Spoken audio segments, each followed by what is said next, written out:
Starting off in our number 10 spot, we have lobotomies. Did you know that it used to be common practice for people to just get a part of their brain cut out? Okay, well maybe not common, but it wasn't as uncommon as you would hope. Lobotomies used to be considered an excellent and efficient cure for things such as mental health problems, which thankfully is a practice that has not survived for a very good reason. Of course, in modern medicine they do still exist, but only when actually necessary, and there is of course a lot more knowledge about the dangers and effects. One well-known person to have undergone one of these procedures was Rosemary Kennedy, who was John F. Kennedy's sister. She was experiencing seizures as well as mood swings, and while the seizures certainly were something that needed to be looked after for her health, I'm not sure if the mood swings necessarily needed some kind of medical intervention. Anyways, to cure her, they had a lobotomy performed on her. This procedure left her with the mental capacity of a 2-year-old, and she could no longer speak or walk properly. After this, she spent most of the rest of her life hidden away, and it was thought that her family did this because they were ashamed of her,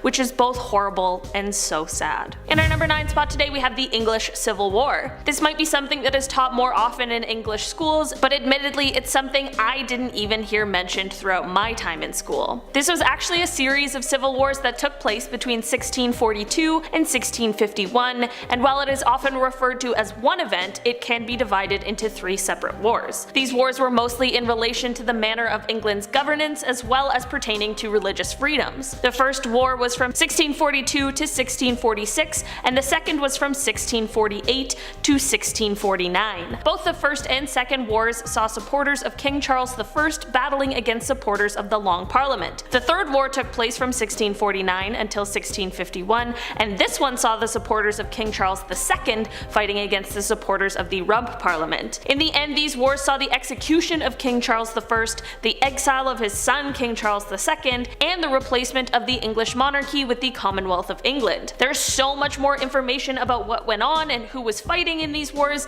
but I unfortunately don't have time to cover all of it in the short amount of time we have, but it certainly was a revolutionary period for England, Scotland, and Ireland, and it really was concerned with how these 3 kingdoms should be governed. In our number 8 spot today, we have William the Conqueror. This one is a bit more well known than some of the others on this list today, but I want to specifically talk about one thing in reference to this that is much less well known. In 1807, William the Conqueror decided to take on an all-alcohol diet. This is because he was suffering from extreme obesity and was struggling because of that fact. Because of this, he told his staff that he would only drink wine until his weight went down, but he ended up passing away less than a year later, and most of us are told that this was obviously because of the wine-only diet, but that's not actually true. In an astonishing turn of events, this wine-only diet actually worked. Shortly after beginning his diet, he was able to ride his horse again, which was one of the main reasons he started the diet in the first place, as he was previously too heavy for the horse to carry. He actually died after falling from his horse during an expedition, which was completely unrelated to either his weight or his diet. It's entirely possible that had he not gone on this diet, he would have never ridden his horse and maybe would have lived longer. Truthfully,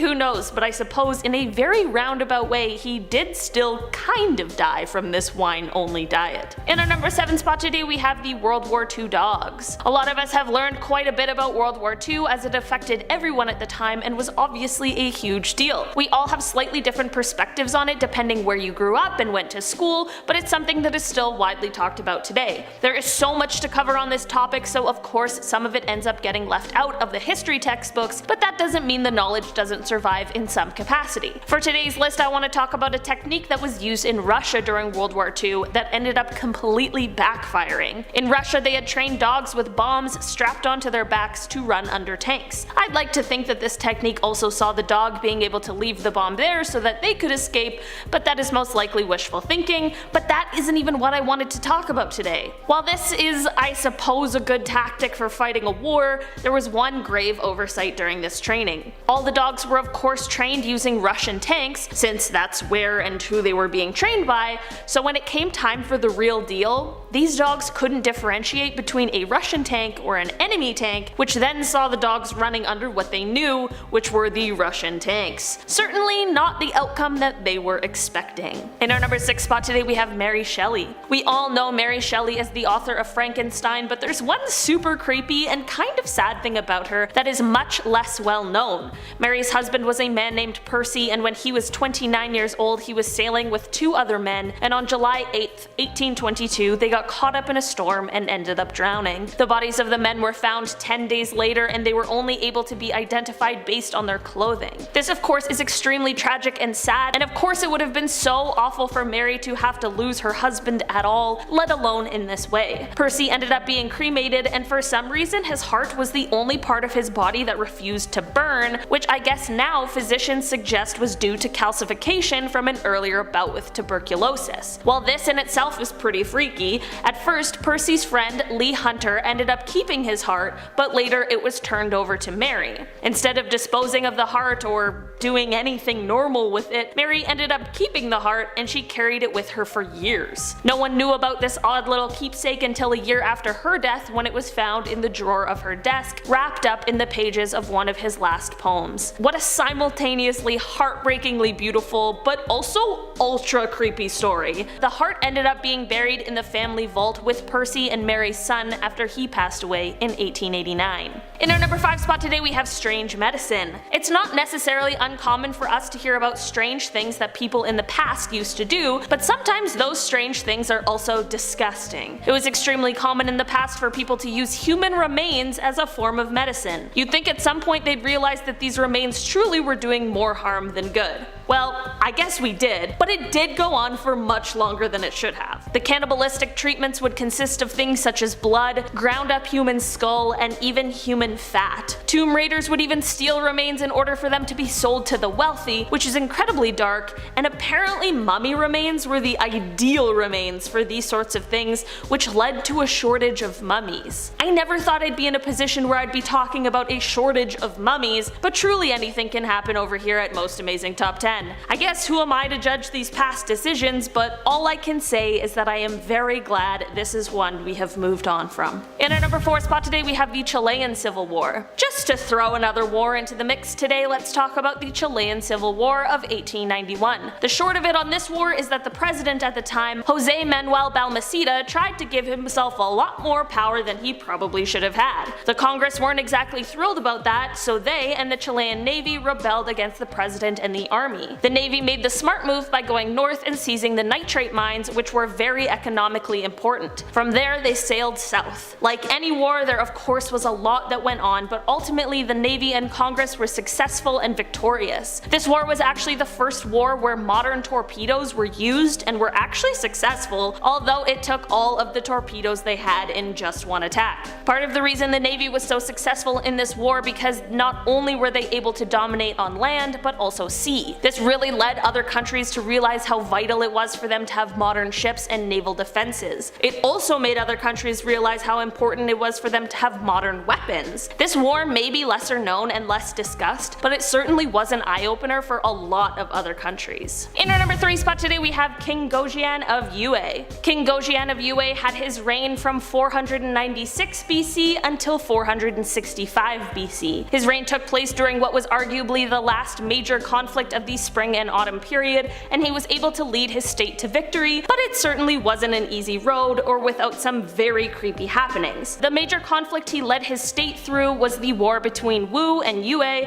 which started when a Yue princess, who was married to a prince of Wu, left her husband and fled back to Yue. I mean, this of course wasn't the only thing that caused the war, but it certainly sparked the fire. King Gojien was an extremely humble king, as he wouldn't relish in the riches he had as most royals would. Instead, he ate the same food as peasants and often would leave himself hungry in order to remember that he was in a position to serve his state. Okay, so you might be sitting there wondering when I'm going to get to the scary historical event that you came to this video for, so here it is. As I mentioned before, he was able to lead his state to victory, but of course a war involves a lot of sacrifice and some pretty horrific happenings. King Gojien's army was very well known for their ability to scare their enemies before battle began, and this is because their frontline consisted of criminals who had been sentenced to death. In this time there wasn't lethal injection or the electric chair, so naturally it was a lot more of a vicious process. These criminals would decapitate themselves in front of the enemy army.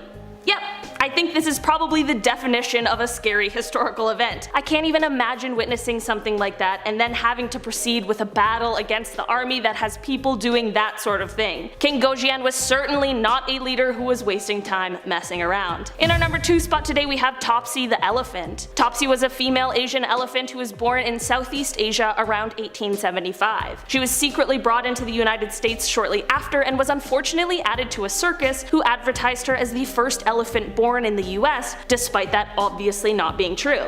During her 25 years with this circus, she gained a reputation as a bad elephant, and after she ended up killing a guest at the circus, she was sold to Coney Island's Sea Lion Park in 1902. The Sea Lion Park was eventually sold and renamed to Luna Park, and during Topsy's time here, she was involved in quite a few highly publicized incidents, which could be attributed to her drunken handler, the publicity-hungry owners of the circus, as well as the fact that this is all a perfect example of why animals that belong in the wild should be in the wild. In the end, all of the horrible people who had a hand in Topsy being in this circus decided that since she was such a problem, they would execute her publicly. They were going to hang her, but because people thought that that was inhumane, they decided to take a different route. For the record, I just want to say that the execution of Topsy was inhumane no matter what method they chose, because Topsy didn't deserve to be in this kind of an environment. On January 4th of 1903, Topsy was fed carrots that were laced with potassium cyanide, and she was also electrocuted and strangled. To make this horrific day even worse, the event was both spectated and the Edison Manufacturing Movie Company was there to film the whole thing. Many people believe Thomas Edison was actually there himself, but that is something that is up for debate. This whole situation is absolutely heartbreaking, and Topsy deserved a lot better than everything she had to go through. In our number 1 spot today we have the Red Summer. The Red Summer is something I didn't even hear mentioned in school, which is honestly absolutely shocking. I'm hoping this is something that is more commonly taught than I think it is, because it certainly is very important. The Red Summer is the term used to refer to the period from the late winter through to the early autumn of 1919, in which white supremacist terrorism and racial riots took place in more than 36 cities across America. Some of the more well-known race riots that took place during the Red Summer were the Chicago and Washington, D.C. riots, and the Red Summer also saw the Elaine massacre that took place in Elaine, Arkansas, which saw the deaths of between 100 to 240 black Americans. These anti-black riots are said to have developed from a multitude of post-World War I tensions, such as the economic slump and the competition in job and housing markets. In 1919, it certainly wasn't uncommon for there to be race riots and a multitude of white on black violence, but the Red Summer really marked some of the first race riots in which black people in number stood up to the white supremacy, resisted, and fought back. During the Red Summer, a civil rights activist named A. Philip Randolph publicly defended the right of black people to self-defense. It is said that between January 1st and September 14th of 1919, white mobs lynched at least 43 black Americans, but despite this, the states refused to interfere or prosecute these mobs. Considering how many race riots went on during this summer, we truly could dedicate an entire video to the Red Summer. It is insane to think about how recent 1919 really was, and while we certainly have come a long way, there is always more work to be done, and part of the work involves us learning about these horrible histories and what happened in our past. Number 10. Birkin Bronze Radium Chocolate. Yum, hope we're eating right off the bat for this one. These delights were sold between 1931 to 1936, and these chocolates were praised for the effect that it had on its consumers. See, instead of getting a tummy ache after downing some Birkin Bronze chocolate, you would feel rejuvenated, you would feel fresh. See, this chocolate was made in real radium water, so yeah, you're gonna feel something. Guaranteed. Looking back now at the details I just provided you, yeah, you can only imagine the horror stories that slowly began to spread over these new tasty treats. My New Year's resolution personally is no more chocolate, and this point right here is helping me out, so cool, no thanks. Next, number 9, the ducking stools. Oh, this one we thought we had something, really. There's the crane, then there's the ducking stool. Both, it was close. This was a punishment used in the 16th and 17th century England, and it was usually a punishment that was reserved for women because they were witches, right? Remember? Yeah.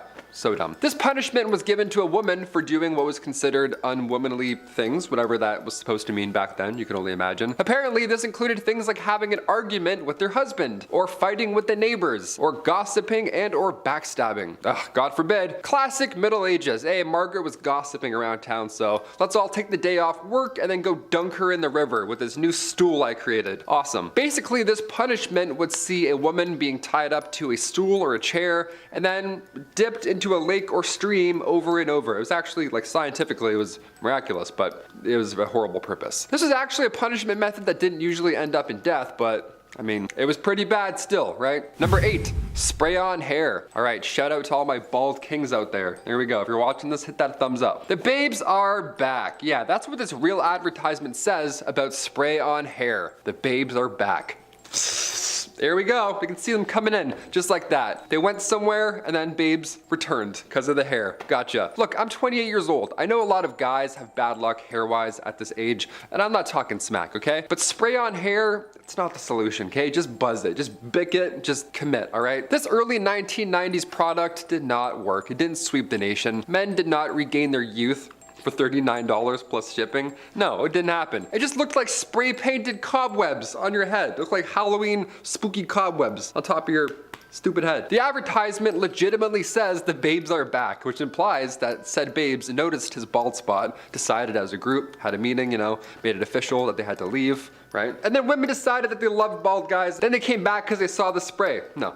I don't buy that. Women love bald guys, okay? Vin Diesel, The Rock, Patrick Stewart, are you kidding me? Professor X?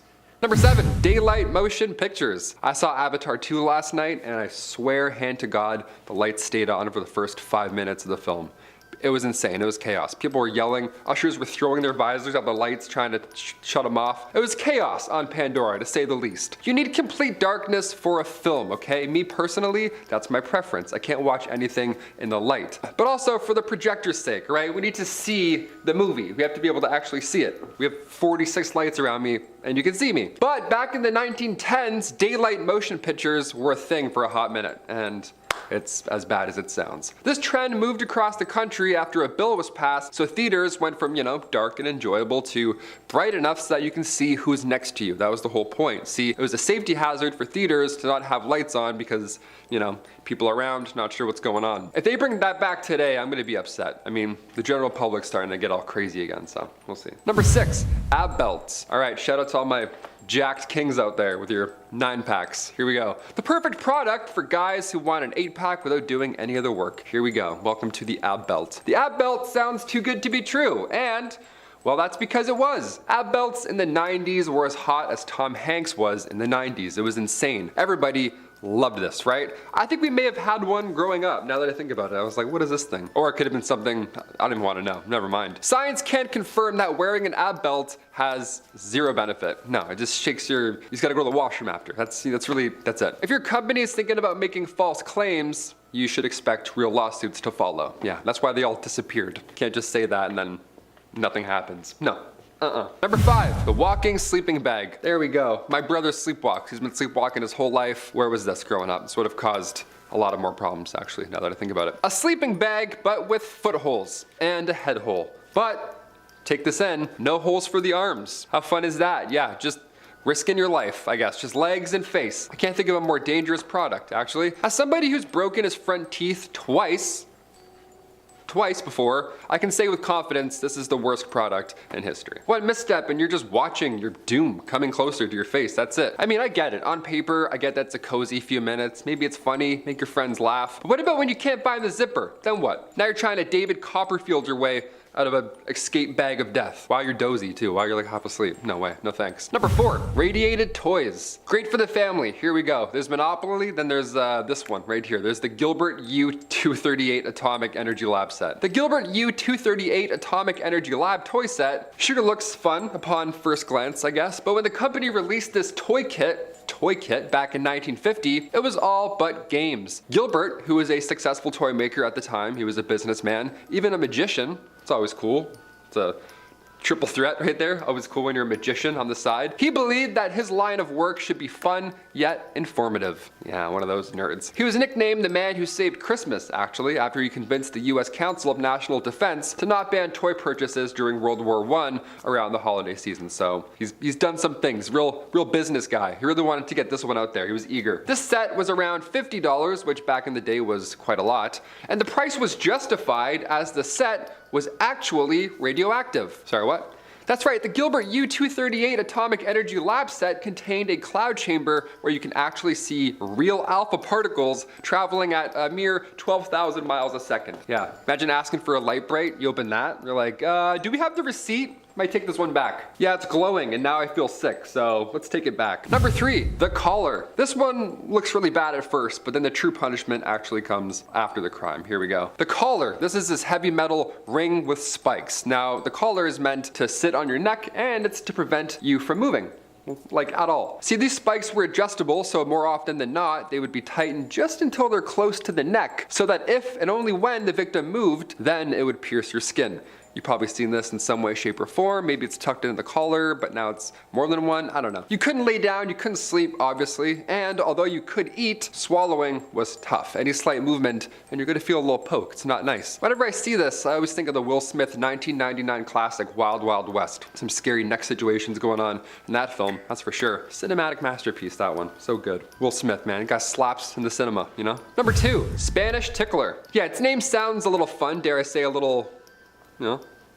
The Spanish tickler is all but, yeah, it's also referred to as the cat's paw, which is a bit closer to its real purpose here. This Freddy Krueger looking thing was dragged down the victim's skin back in medieval times. Now, it was designed at that angle so that your flesh would be torn off of your bones and muscle, easily. Yeah, the Middle Ages gave us an hourglass, and they also gave us this. So, you know, take your pick. To make things even worse, the Spanish tickler would often be attached to a pole, so users could stand far away and just, you know, have at it. What a cheap way to harm somebody or punish someone back then, right? At least get close, you wimp. I included some horrible devices like this on our list, because back then, in the Middle Ages, they thought they were fancy with these devices, right? Some dude's like, yes, my next gadget. He has like an hourglass and stuff, and then he's like, this one will change everything. And it's the Spanish tickler. You're like, guy, we need hydro. We don't need this. Get this out of here. And finally, number 1, the pear of anguish, also known as the mouth pear or the choke pear.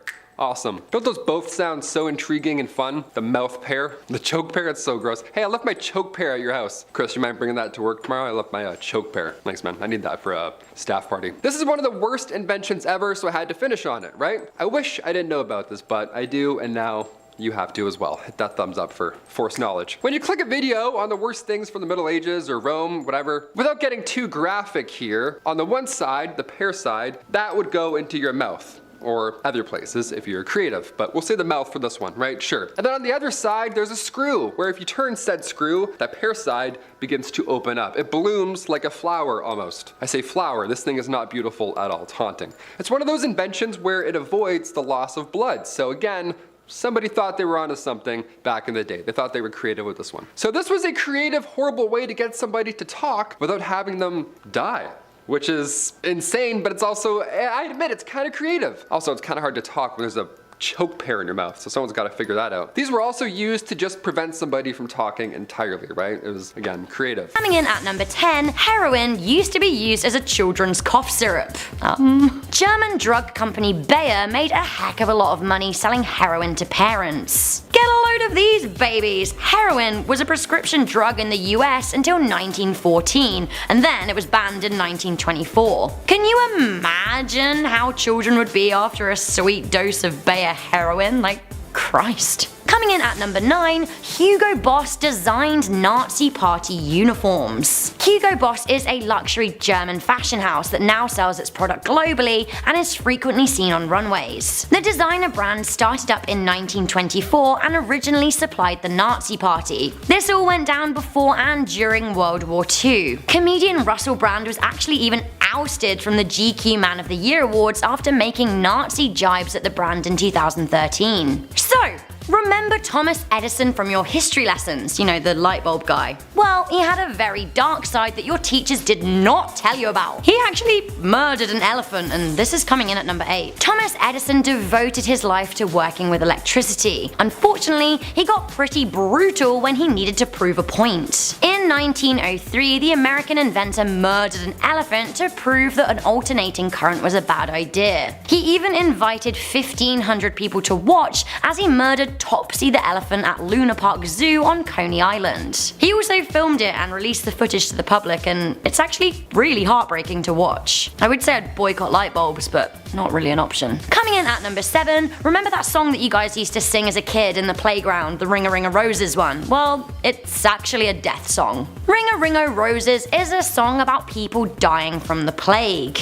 Ring-a-ring-a-roses, a pocket full of posies, a tissue, we all fall down. You know how it goes. So Ring-o-Roses refers to the rash that plague victims would develop. The pocket full of posies refers to herbs that people would carry around to protect themselves from the plague. The a tissue bit is like people sneezing like a sick person, and we all know what all fall down means. That's people physically dropping down dead and dying from the plague. Fun. Okay, next up. In school I was taught a lot about the Roman Empire, but I was never taught this. At number 6, Romans used to use human urine as mouthwash and crushed mouse brains as toothpaste.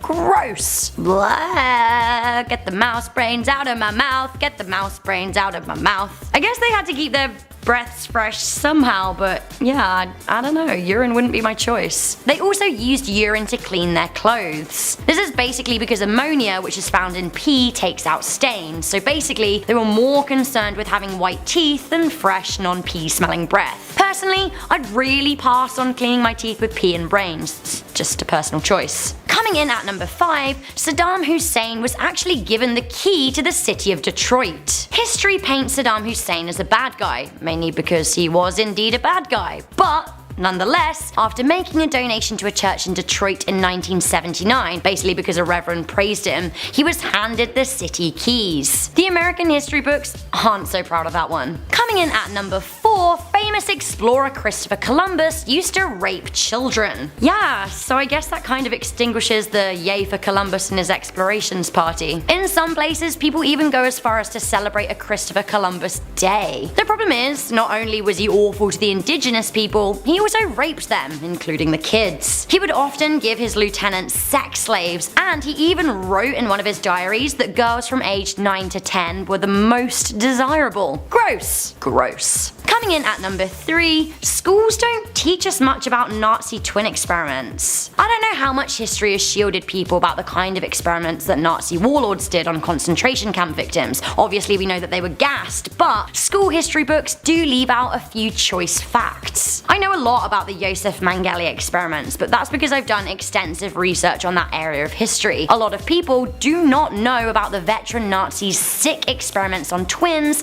and other such horrific medical tests. Mengele would inject chemicals into twins' bodies, especially their eyes, and try and change their colours. Later, when he was done with them, he'd murder them. Another Nazi, Isle Koch, allegedly made lamps from human skin. Coming in at number 2, we often don't know the extent of Japanese cruelty in World War II. Possibly because Hiroshima and Nagasaki were so horrific to humanity and the pain echoed throughout Japan for a great deal of time, the extent of Japanese killing in World War II is somewhat brushed over by history. Of course, all countries involve inflicted pain and suffering, but did you know that the Japanese torture methods were considered to be the most severe? Did you know that Japanese killed more Chinese soldiers than the number of the entire Jews killed in the Holocaust? Also, Japan wounded more Americans in Alaska than at Pearl Harbor. There were also swathes of reports of Japanese cannibalism and cruelty. Of course, this far into the future, we have to live and let live, but Nazi Germany gets the lion's share of the blame for atrocities, and Japanese war crimes are largely glossed over. Finally, just when you thought we were sort of semi-living in a time of peace, you may not know that Russia and Japan are technically still at war. Two powerful countries who are still sour post-World War II.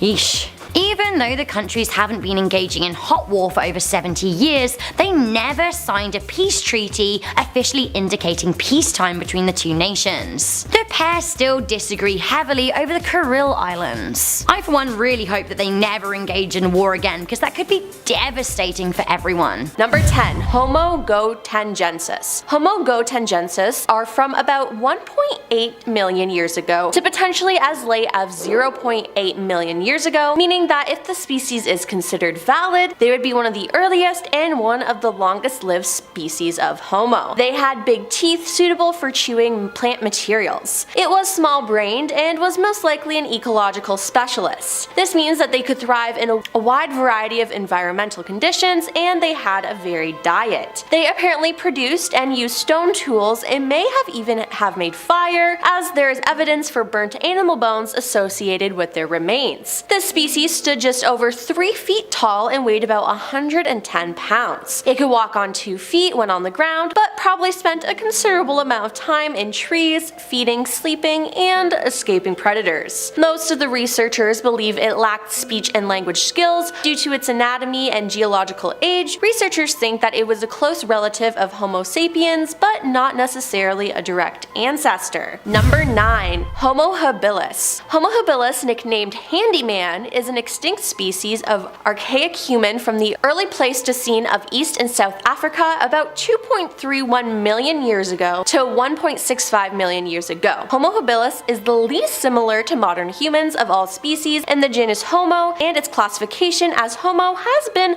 a subject of controversial debate since its first proposal in the 1960s. Homo habilis were short and had disproportionately long arms compared to modern humans. I just gotta say, the visualization of that makes me laugh.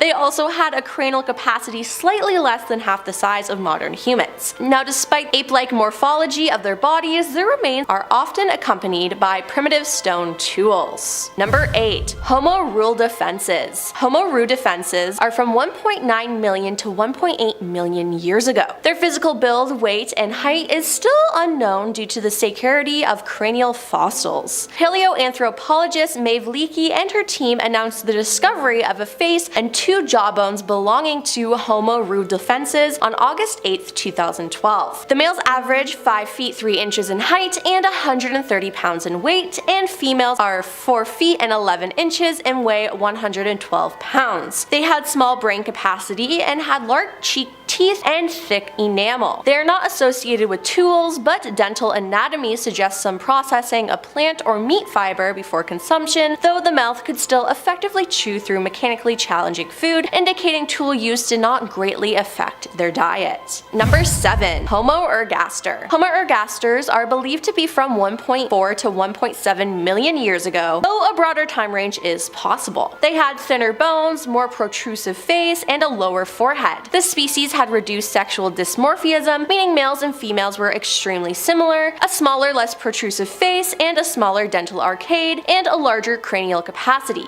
Homo ergaster remained stable for 500,000 years in Africa before disappearing from the fossil record around 1.4 million years ago. No identifiable cause has been attributed to this disappearance. But not only was Homo ergaster like modern humans in body, but also more in organization and being social than in any earlier species. It was thought for a long time that they were restricted in physical ability to regulate breathing and to produce complex sounds. This was based on cervical vertebrae, which were far narrower than in later humans. However, later discoveries of cervical vertebrae in Demasi, Georgia, which were 300,000 years older than those of the Turkana boy, were well within the normal range of human vertebrae range. Number 6. Red deer cave people. The red deer cave people were the most recently known prehistoric population that do not resemble modern humans. Fossils dated between 14,500 and 11,500 years old were found in Red Deer Cave and Logan Cave in China. Mix of archaic and modern features, they are tentatively thought to be a separate species of humans that became extinct without contributing to the gene pool of modern humans. Evidence shows large deer were cooked in the Red Deer Cave, giving the people their name. During the period the Red Deer Cave people lived, all other prehistoric human species such as Neanderthals individuals were thought to have died out. In spite of their relatively recent age, the fossils exhibit features of more primitive humans. The Red Deer cave dwellers had the following distinctive features that differ from modern humans: flat face, broad nose, jutting jaw with no chin, large molars, prominent brows, thick skull bones, and moderate-sized brain. Although the physical features of the Red Deer cave people have suggested that they may be a previously undiscovered species of prehistoric human, the scientists who discovered them are reluctant to classify them as a new species. Number 5. Homo florensius. Homo florensius, nicknamed Hobbit, is widely believed to be an extinct species in the genus Homo. They inhabited in the islands of Flores, Indonesia, until the arrival of modern humans about 50,000 years ago. The remains of an individual that would have stood about 3.5 feet in height were discovered in 2003 on the island of Flores, Indonesia. Partial skeletons of 9 individuals have been recovered, including one complete skull. These remains have been the subject of intense research to determine whether they represent a species distinct from modern humans. They are remarkable for their small body and brain, and for their survival until relatively recent times, possibly as recent as 12,000 years ago. Recovered alongside the skeletal remains were stone tools from archaeological horizons ranging from 94,000 to 13,000 years ago. Now, some scholars suggest that the historical Homo florensius may be connected to folk memory de Ubo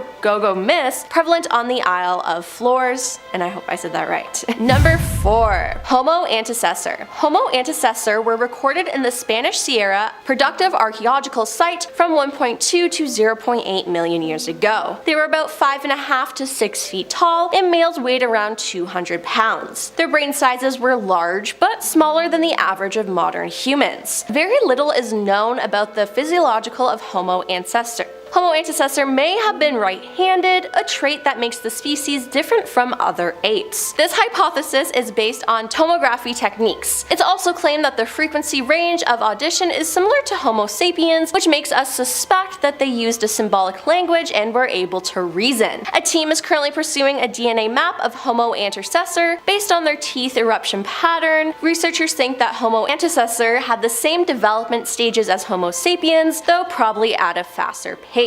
Other significant features demonstrated by the species are protruding occipital bun, a low forehead, and a lack of a strong chin. The molar was described as well worn and from an individual between 20 and 25 years of age. Additional findings announced on the 27th of March 2008 included the discovery of a mandible fragment, bone flakes, and evidence of animal bone processing. Number 3. Homo naledi. Homo naledi were discovered in 2013 in the Rising Star Cave, Cradle of Humankind, South Africa, dating 335,000 to 236,000 years ago. The initial discovery comprises of 1,550 specimens representing 737 elements and at least 15 different individuals. They had a small cranial capacity and are estimated to have averaged 4 feet 9 inches in height and 88 pounds in weight. They were more arboreal than other Homo, better adapted to climbing and suspensory behavior in trees than endurance running. Tooth anatomy suggests consumption of gritty foods covered in particles such as dirt or dust. Though they have not been associated with stone tools or any indication of material culture, they appear to have been dexterous enough to produce and handle tools and likely manufactured early or middle Stone Age industries. Because the skeletons show such a strange mixture of modern and ancient features, it's not clear where they belong in the human evolutionary tree. Unconfirmed reports suggest that they were actually alive just a few 100,000 years ago, and if that age is confirmed, we have a new mystery to explore. How could a human that looks so primitive survive until so recently? Number 2. Homo heidelbergensis. Homo heidelbergensis are likely to be descended from Africa. They had a larger brain case overlapping the average of modern humans and had more advanced tools and behavior. It has been given a separate species of classification. Male heidelbergensis average about 5 feet 9 inches tall and 136 pounds. Females average 5 feet and 2 inches and 112 pounds. Findings in a pit of Spain of 28 human skeletons suggest that the Homo heidelbergensis might have been the first species of Homo genus to bury its dead. They also acquired a pre-linguistic system of communication. No forms of art or sophisticated artifacts other than stone tools have been uncovered, although red ochre, a mineral that can be used to mix a red pigment which is useful as paint, has been found around Terra Amata excavations in the south of France. The morphology of the outer and middle ear suggests that they had auditory sensitivity similar to modern humans, humans and very different from chimpanzees. They're probably able to differentiate between many different sounds. Dental wear analysis suggests that they were likely to be right-handed as modern people. 500,000-year-old hafted stone points used for hunting are found and tested by a way as use wear replication. And coming in at number 1 is Homo erectus. Homo erectus are from about 2 million years ago. As the name implies, Homo erectus is the first known Homo species that stood fully upright. It featured other modern human proportions distinct to those from apes, shorter arms relative to the torso, and long legs adapted for walking and running rather than climbing trees. They had the cranial capacity greater than that of Homo habilis, overlapping that of the Homo sapiens. The frontal bone is less sloped, and the dental arcade is smaller. The face is less protrusive, with large brow ridges and less prominent cheekbones. They stood about 5 feet 10 inches, and to put that in perspective, only 17% of modern male humans are taller. They were slender with long arms and legs. The sexual dysmorphism between the males and females was slightly greater than seen in Homo sapiens, with males being about 25% larger than females. Homo erectus, however, used primitive tools. It has been suggested that Homo erectus may have been the first hominoid to use rafts to travel over oceans, which is just crazy to me. East African sites also show some possible evidence that fire was utilized by early humans. Archaeologists also found red clay shards dated to be 1.42 million years old. Now, reheating these shards shows that the clay must be heated to 400 degrees Celsius, aka 752 degrees Fahrenheit, to harden, so they most likely used fire for this. For their diet, meat was a major part of it. Homo erectus was probably the first hominoid to live in small, familiar band societies similar to modern hunter-gatherer band societies. Homo erectus is thought to be the first homoid to hunt in coordinated groups, use complex tools, and care for infirm or weak companions. Starting off at number 10 now, we have a biology fact I'm just going to call bears. Did you guys know that bears are one of the only predatory animals we know of that don't kill you if they catch you, they often just start eating. Scientists aren't even 100% sure why this happens. It doesn't seem to make sense. Other animals that are predators, even humans at the top of the food chain, will always kill their prey before eating. Not bears though. There have even been horrific stories over the years of people calling their loved ones to tell them they're being eaten alive by a bear, and there's nothing they can do about it. Next up at number 9 now, we have the war on microbes. Modern medicine has done wonders in the fight against microbial diseases such as polio, mumps, and smallpox, having saved countless lives. However, viruses are crafty little things, and they use mutations to fight back against us. Scientists develop a vaccine,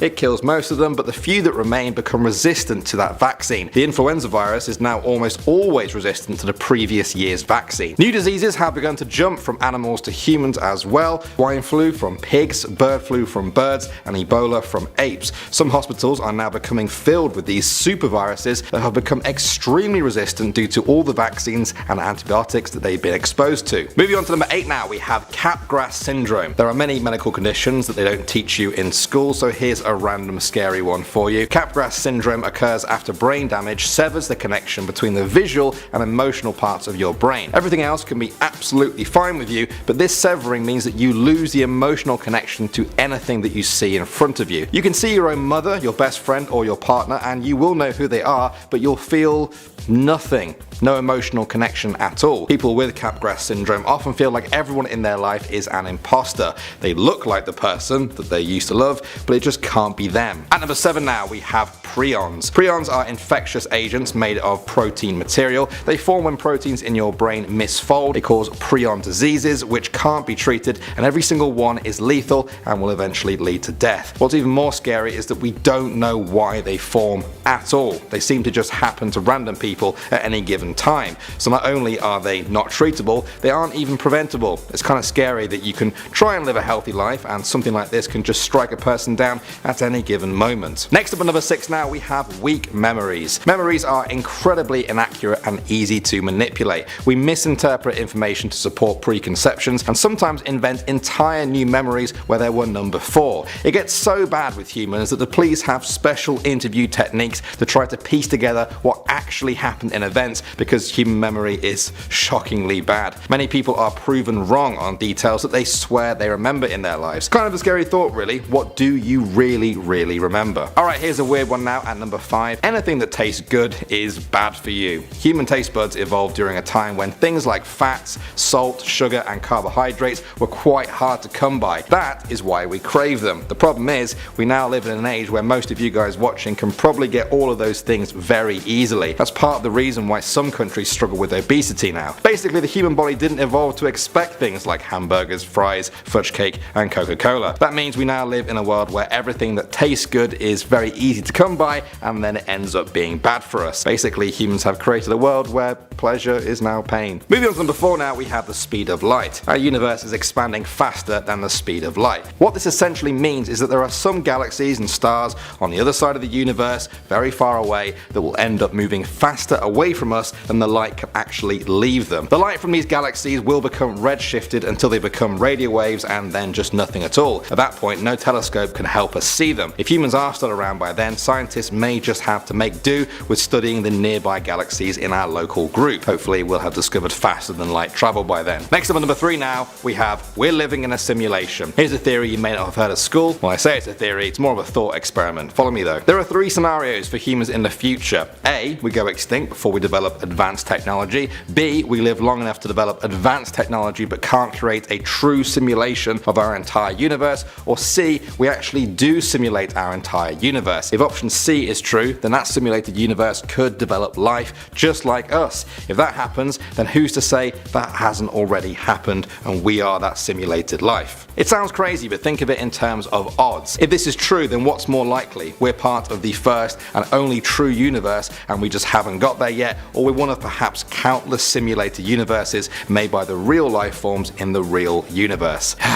I'm gonna move on now before my head starts to hurt too much. Next up at number 2 now, we have extinction. You've probably been taught about extinction at school. The most famous one is the Cretaceous Tertiary event. That's the one that killed off the dinosaurs. But did you guys know we're actually living through an extinction event right now? Scientists have said that human activity is responsible for the start of Earth's 6th mass extinction event known as the Holocene extinction. Ever since humans left Africa, their arrival on new continents has heralded massive losses in species diversity, especially in what's known as megafauna, that's large animals such as the mammoth. The rate of extinction has only increased in modern times. It's actually thought that up to 200 species of plants, insects, birds and mammals become extinct every single day. That's almost 1,000 times the normal background rate that scientists would expect to see. I'm going to finish off with a bit of a weird biology one again at number 1, the rat king. This is just insane. A rat king is a real phenomenon where a large group of rats become fused together by their tails. The tails get entangled due to things like ice, dirt, hair, blood, or even feces. Rat kings have been discovered throughout history. The record is 32. Now don't worry too much, it is a very rare occurrence, so rare in fact that biologists thought that the accounts must have been false or fake. However, real life examples have been found and studied in modern times, and science can confirm that this horrific, scary thing that sounds like it's straight out of a horror movie is in fact a real part of the natural world. Starting off this list in our number 10 spot, we have the Rhode Island vampire. Admittedly, witch and vampire hunts aren't exactly a topic covered in most history classes, but this is truly a pretty crazy story. In the late 1800s, tuberculosis was spreading pretty rapidly in Connecticut, Rhode Island, and Vermont. This obviously would have been pretty terrifying for the residents of these places, but things quickly took a very dark turn. Since many of the people who were passing away from this illness appeared very obviously ill with sunken, drained faces, for some reason, the logical response was that people believed that they had been the prey of vampires. There was a family in Exeter, Rhode Island that had multiple people pass away from the illness, so some people believed that someone in this family must be the feeding vampire. They even went as far as to exhume the bodies of some of the deceased family members to make sure that they weren't undead. One of the exhumed bodies had passed away more recently, so her body was in better condition, which people of course took as a sign of her being a vampire. This led to them burning her heart and liver, and then they mixed the ashes with water. This is most definitely a crime today and pretty scary, but to make things even worse, they gave this concoction to other people in the town who had fallen ill as some kind of a cure. Imagine having to drink that and then still having tuberculosis after. Definitely not a good trade-off. In our number 9 spot today, we have India in World War II. It would be shocking to hear of a school not teaching anything about World War II, but it's often that we don't truly get the full scope of what went on. One thing I saw brought up a few times was the role that India played in the war and what they went through. Firstly, if you didn't know, India played a huge part in the Second World War. We normally hear of the large death tolls from the war, such as the 418,000 Americans who died, or the 450,000 people from the UK, which, don't get me wrong, is a huge and terrible number. But it is estimated that 3 million Indian people died in World War II, which is something I have literally never heard of anyone talk about before. India was fighting Japan, which for the record also had an extremely high death toll in this war, on the Eastern Front, and they were fighting Germany on the Western. World War II is a part of our global history, so why don't we talk about it and how it affected all of the countries? In our number 8 spot today, we have the Acadian Expulsion. Before I dive into this one, guys, please don't forget to hit the thumbs up button if you're enjoying the video so far. This is something that happened in my own country, you guys, and I can honestly say this was never taught at the schools I attended. The Acadians were descendants of the 17th and 18th century French settlers who settled in the area that is now the Canadian Maritimes, so New Brunswick, Nova Scotia, and Prince Edward Island. In 1730, Acadians had to swear to British authorities that they would remain neutral on any conflict between Britain and France. Basically, one thing led to another, and the governor of Nova Scotia at the time, Charles Lawrence, saw the Acadians as some kind of a threat, and he also wondered why people who weren't from the area were allowed to live on such a beautiful part of the land. Well, isn't that real rich coming from someone who also wasn't from the area? But that is a whole separate conversation. Charles tried to force the Acadians to take an unqualified oath of allegiance to Britain, and when they refused, he imprisoned them and then ordered them to be deported. A man from New England called Charles Morris came up with the disgusting idea to surround the Acadian churches on a Sunday morning and capture as many people as possible while also burning their houses and crops. This whole situation led to approximately 10,000 Acadians being deported, and apparently this whole ordeal had a fatality rate of 53% for the Acadians. This whole thing is honestly pretty disgraceful, and it's just something that we don't talk about. In our number 7 spot today, we have the Iranian Revolution of 1979. On August 19th, 1978, at the Cinema Rex in Abadan, Iran, there were hundreds of people watching a film when 4 men barricaded the doors, doused the cinema in gasoline, and lit the whole thing ablaze. This was a key event that led to the following revolution of 1979, but it truthfully had been building for quite some time, and this obviously wasn't the only event that led to this movement. This revolution was unique in the fact that it lacked a lot of the usual causes, such as a defeat in war, or a gigantic national debt, or an uprising of those in poverty. There is a lot that happened and a lot that went into this revolution, and I truly do not have time to cover in this video even half of it. But this revolution not only toppled Iran's absolute monarch, but it had worldwide political repercussions that are still seen today. In our number 6 spot today, we have Cyrus the Great. It is entirely possible that you may have learned about Cyrus the Great in school, as he was the founder of the Achaemenid Empire, but there is one thing he did that apparently a lot of us didn't know that possibly changed the course of our history. After he took Babylon over, he freed all of the captured slaves in the city and let them go back to their homelands. This included the Hebrews who were captured and enslaved from Judea.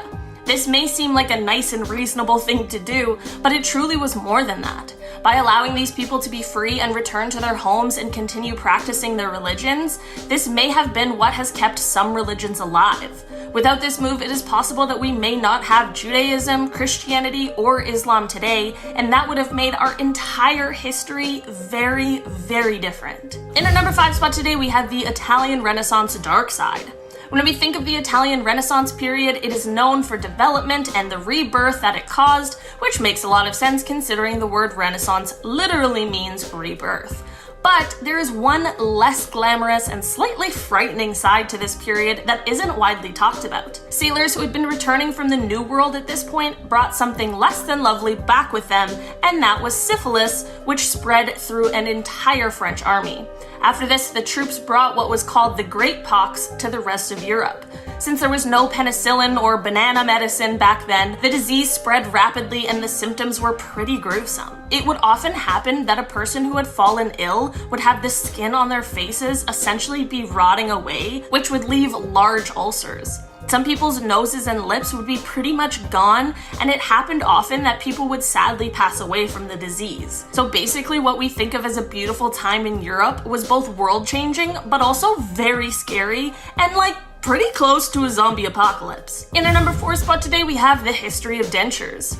I suppose this one is less of an event and more of a weird practice, but I just had to include it. I don't have a ton of experience with dentures, but they seem to be a pretty straightforward thing these days, aside from the cost of dental, but things weren't always the way they are today. Instead of dentures being made of fake teeth, before they used to be made with real human teeth, which is absolutely disgusting to me. After the Battle of Waterloo, scavengers went and took the teeth off of the corpses, which is quite a job, and then they sold these teeth to dentists. These dentists would boil the teeth, chop the roots off, and then attach these teeth to ivory base plates and then sell them to the customers. Aside from this being an extremely morally questionable practice in its entirety, it is also just so creepy. In our number 3 spot today, we have telephone cats.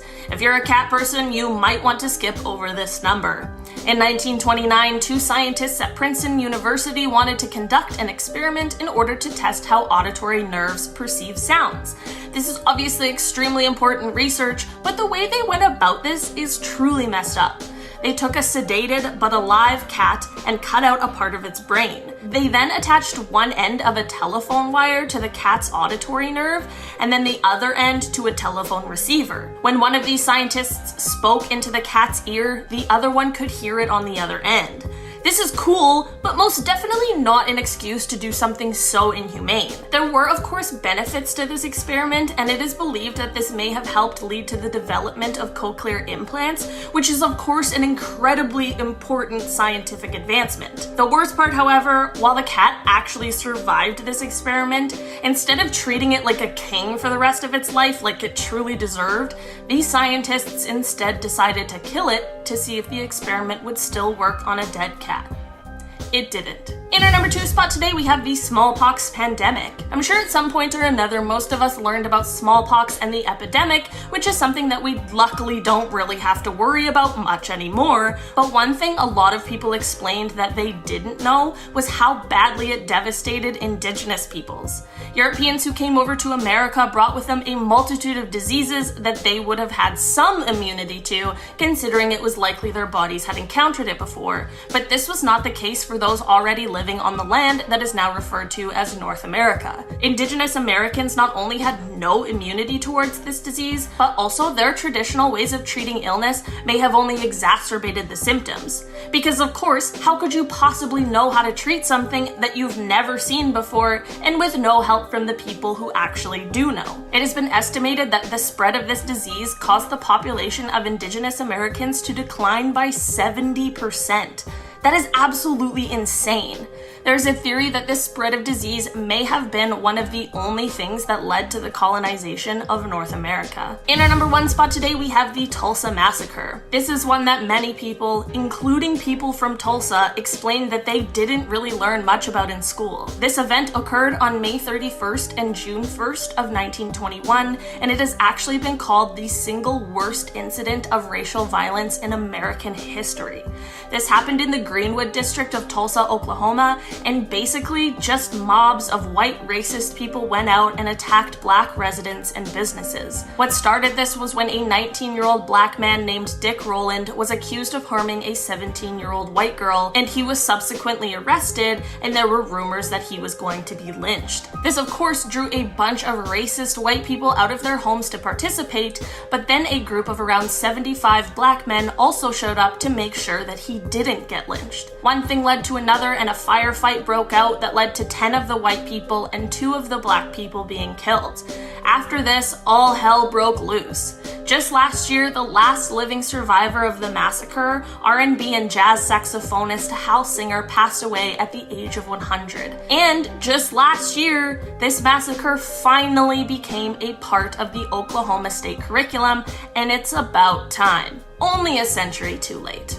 I also feel like in that I didn't include, but I should have said, that thing after the lynching was like only the beginning of it, and then everything got crazy and way more people died, and it was really destructive. I just didn't want anyone to think that I was making it seem like it wasn't as bad as it was, because it really was. Starting off this list, in our number 10 spot, we have the mule. The humble mule, a creature born of a union between a male donkey and a female horse, is a testament to the incredible diversity of life and the possibilities of crossbreeding. This hybrid offspring has been an invaluable asset to humanity for centuries, embodying a perfect balance of strength, speed, endurance, and sure-footedness. Mules are remarkable creatures that beautifully combine the best characteristics of their parent species. However, the mule's hybrid nature comes with a biological cost. Typically, mules are sterile, a consequence that's commonly observed in hybrid species. This sterility stems from the mismatch in the number of chromosomes of their parent species, which prevents successful reproduction. Despite this genetic setback, mules have carved a very unique niche in human societies. Their remarkable abilities have made them indispensable in various sectors, including agriculture, transportation, and even warfare. The humble mule's contribution to human civilization is a testament to its resilience and adaptability, qualities that make this hybrid creature a fascinating subject of study. In our number 9 spot today, we have the Iron Age pig. Now, brace yourself for an animal so wild, it might as well have time traveled straight from the Iron Age to your screen. We're talking about the Iron Age pig, a real porky paradox born from a cross between your friendly neighborhood domestic pig and the not-so-friendly wild boar. You'd think, being half domestic, these little critters would be up for a snuggle, right?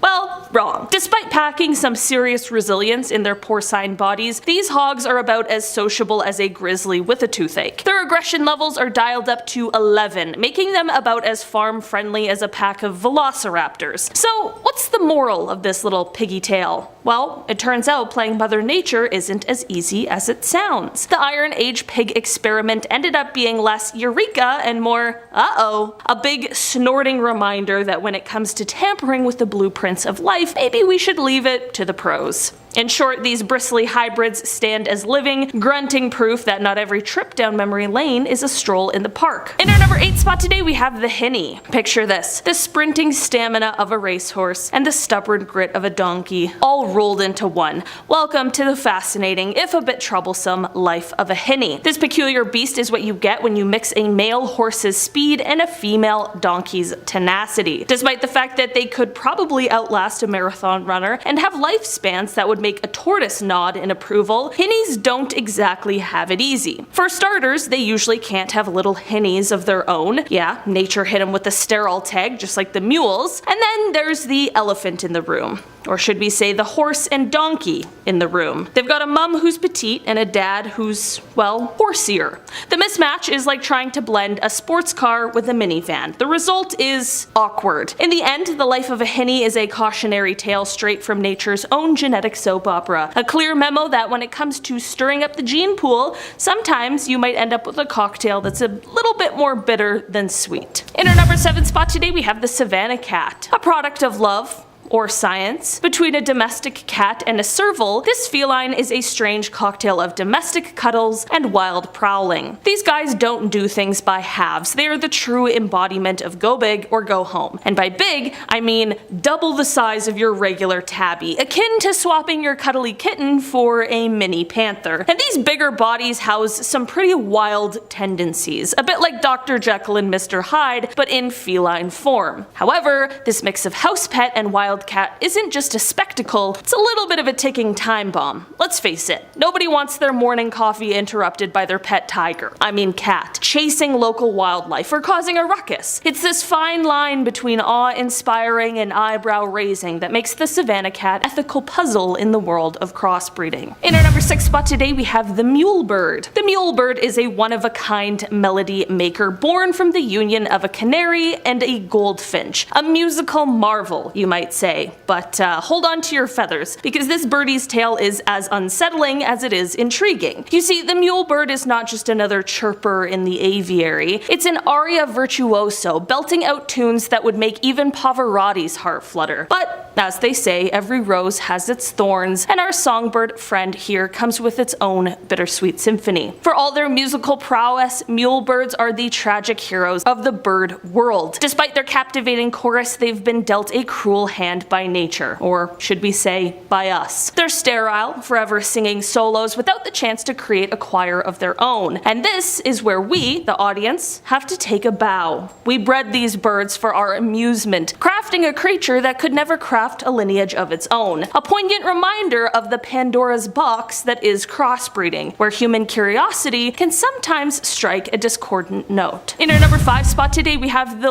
lepon, whatever you prefer. It's a magnificent creature that'll leave you both fascinated and slightly disconcerted. A head like a regal lion, complete with a majestic mane paired with a sleek and agile leopard body. It's a blend of two of nature's most iconic feline species, resulting in a mesmerizing and puzzling spectacle. The lepon's rarity is truly a sight to behold. You won't find these hybrids roaming the wild. They are a product of human intervention, born in captivity, where biology took a turn down a very peculiar path. It's a reminder of the lengths we humans sometimes go to bend nature to our will. Apparently we couldn't resist the temptation to create such a majestic mashup, but let's not forget the questions this creature raises. Does the lepon represent a triumph in human ingenuity or a meddling with Mother Nature's design? Should we be playing Dr. Frankenstein with the building blocks of life? These are philosophical ponderings that tickle the brain as we admire these hybrids. In our number 4 spot today, we have the narluga, mostly on this list just because I wanted to say the word narluga. Prepare to have your senses confounded as we delve into the depths of this peculiar crossbreed, born from the unlikely fusion of a narwhal and a beluga whale. Through the marvels of scientific scrutiny, DNA analysis of these very peculiar looking whale skulls has confirmed the existence of the narluga. But let me tell you, this hybrid is not your ordinary seaside mashup. It's a creature that walks the line between awe and unease. Imagine a majestic narwhal, its sleek body elegantly adorned with a spiraling tusk, entwined with the playful charm of a beluga whale. It's a fantastical creation that seems to defy nature's conventional boundaries, leaving us both mesmerized and slightly unnerved. As we gaze upon this remarkable example of crossbreeding in wild cetaceans, we can't help but wonder, what other surprises does nature hold? Are there more uncanny blends lurking beneath the surface? In our number 3 spot today, we have a growler bear. This enigmatic creature, born from the extraordinary union of polar bears and grizzly bears, is a captivating blend of nature's mightiest beasts. As climate change wreaks havoc on our planet, the boundaries of bear territories are being reshaped. Polar bears, driven by warming temperatures, venture further south, while grizzlies, seeking cooler climates, migrate north. And lo and behold, in the midst of this changing landscape, the territories of these noble creatures begin to overlap, leading to the emergence of rare hybrids, the growler bears. With their unique combination of traits, the growler bears possess the adaptability of both the open tundra and the dense forests. They're like nature's bold experiment in climate change adaptation, straddling the line between two contrasting habitats. It's a very fascinating glimpse into the way that these magnificent creatures navigate the shifting world that they inhabit, but let's not forget the disconcerting undertone. The very existence of the growler bear highlights the plight of these majestic species, forced to intermingle due to the encroaching impacts of climate change. In our number 2 spot today, we have the cama. Through the power of artificial insemination, the cama came into existence, a blend of the camel's imposing size and strength with the llama's more manageable temperament. It's a very bizarre concoction that raises both eyebrows and curiosity. Just imagine a creature roaming the earth with the body of a camel and the endearing charm of a llama, a sight to behold indeed, yet in the grand tapestry of hybrid creations, the Kama remains a very uncommon marvel. Only a few of these extraordinary beings grace our world, making them a very elusive sight, even among the vast array of crossbreeds. Their rarity adds an air of mystique to their existence, leaving us with a sense of wonder and yet a hint of unease. While the intention behind the Kama's creation was to combine desirable traits, we can't help but question the boundaries we push in the name of scientific exploration. What does it mean to meddle with nature's design, reshaping creatures for our own purposes? The Kama serves as a reminder that with great power comes great responsibility. In our number 1 spot today, we have the Jag Lion, a magnificent blend of a male jaguar and a female lion, boasting a combination of very powerful physical traits and stunning markings. But as we marvel at this majestic creature, let us not forget the deeper ethical complexities that lurk beneath its mesmerizing surface. The Jag Lion is a rare gem, a product of human intervention in the delicate world of crossbreeding large cat species. Its existence serves as a stark reminder of the ethical quandaries that arise when we meddle with the natural order of things. While the Jag Lion captivates us with its undeniable beauty, it also forces us to question the impact of our actions on the creatures that roam this earth. Sure, the Jag Lion is truly a sight to behold, with its fierce jaguar traits melded seamlessly with the regal presence of the lion, but we must pause and reflect upon the intricate web of consequences that follow such hybrid creations. Is it right for us to manipulate nature's course, blurring the lines between species and tampering with the delicate balance of ecosystems? Starting us off at number 10, we have mummy unwrapping parties. So we already know that people love to do all kinds of weird and strange things with mummies back in the day. But after people widely stopped eating them or using their remains to make medicines, a new mummy trend began. After Napoleon's first expedition to Egypt in 1798, Europeans began to become even more enthralled with mummies than they ever had been. In the 19th century, a mummy craze began. Travelers began bringing back whole mummies they had bought off the street in Egypt, and the next thing you know, they were no longer thought of having medicinal purposes, but rather being a wonderful party activity. Soon it became customary to hold mummy unwrapping parties, and wealthy Victorians would gather around as the host slowly unwrapped the dead body, showing off his wealth while simultaneously giving guests a thrilling evening filled with horror and delight. I have no clue what was done with the mummies after the public unboxing, but somehow I almost think it's better, as I'm sure whatever happened next was even more disgusting. Number 9. Bomb shadows. We all likely know and were taught about the devastating bombs that were dropped on Hiroshima and Nagasaki that killed 226,000 people in 1945. But one thing that you may not have learned about was what those bombs left behind. Apparently, as the attack was happening, the light and heat from the weapon was absorbed by the people and the objects in front of it. The surrounding light and heat then ended up bleaching the areas of the ground where nothing had been, leaving objects and people-shaped marks on the pavement. They became known as the shadows of the dead, and even now, after nearly 80 years, some of the shadows remain stained into the pavement and walls all over the city, as a reminder to the human capacity for destruction. Coming in at number 8, Vlad the Impaler. Born into a royal family in 1431, Vlad III was son of Vlad Dracul, the ruler of Wallachia at the time. During this time, Transylvania faced a lot of battles and bloodshed as the Ottoman Empire kept trying to push west towards Europe, and the Christian Crusaders marched eastward towards the Holy Land. In 1442, Vlad Dracul was called to a diplomatic meeting with the Ottomans and brought with him his sons. But the meeting was a trap, and all three were arrested and held hostage. The father was granted to leave as long as he left his sons behind, and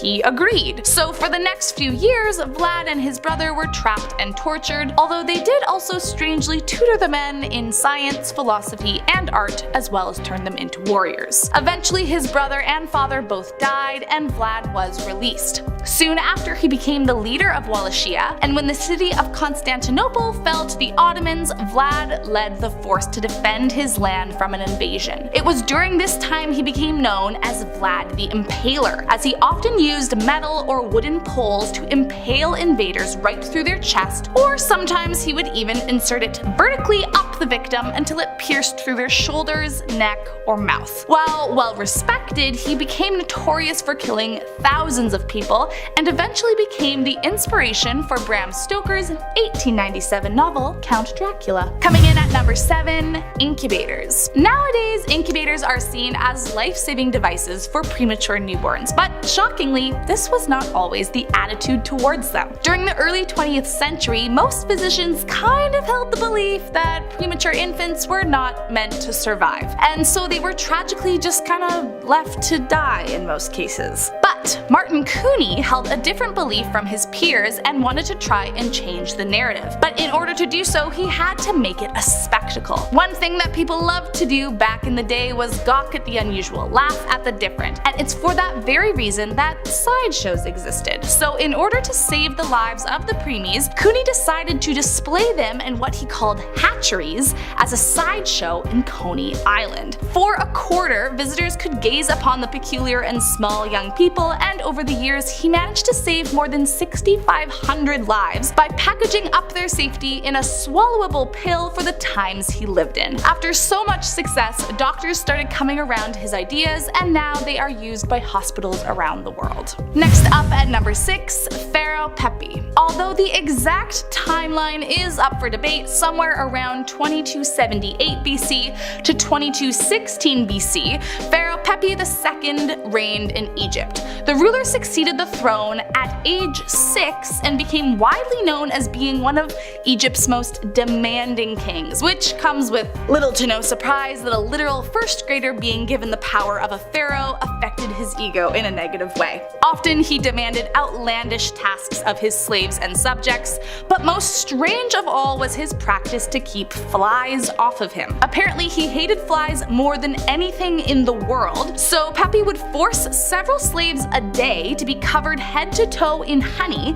and then stand naked by him in hopes to attract the bugs towards them and off himself. By the end of their days, his slaves would be covered in bites, boils, and sores caused by the countless insects that swarmed to them, and soon they would often succumb to diseases like malaria. Later on, flies actually became more or less a creature of high esteem for the Egyptians, becoming a symbol for persistence and tenacity, but for the near 90-year or so reign under Pepi, they were apparently the worst creature alive. Coming in at number 5, a cat phone. In 1929, a pair of scientists at Princeton University had a question. They wanted to test out how the auditory nerve perceives sound. But in order to test that, they had to find a subject. Now, as you can imagine, not too many people were lining up for this, so they ultimately decided to perform the experiment on a cat. The cat was heavily sedated prior to the operation, where the scientists cut out parts of its brain before attaching one end of a telephone wire into its auditory nerve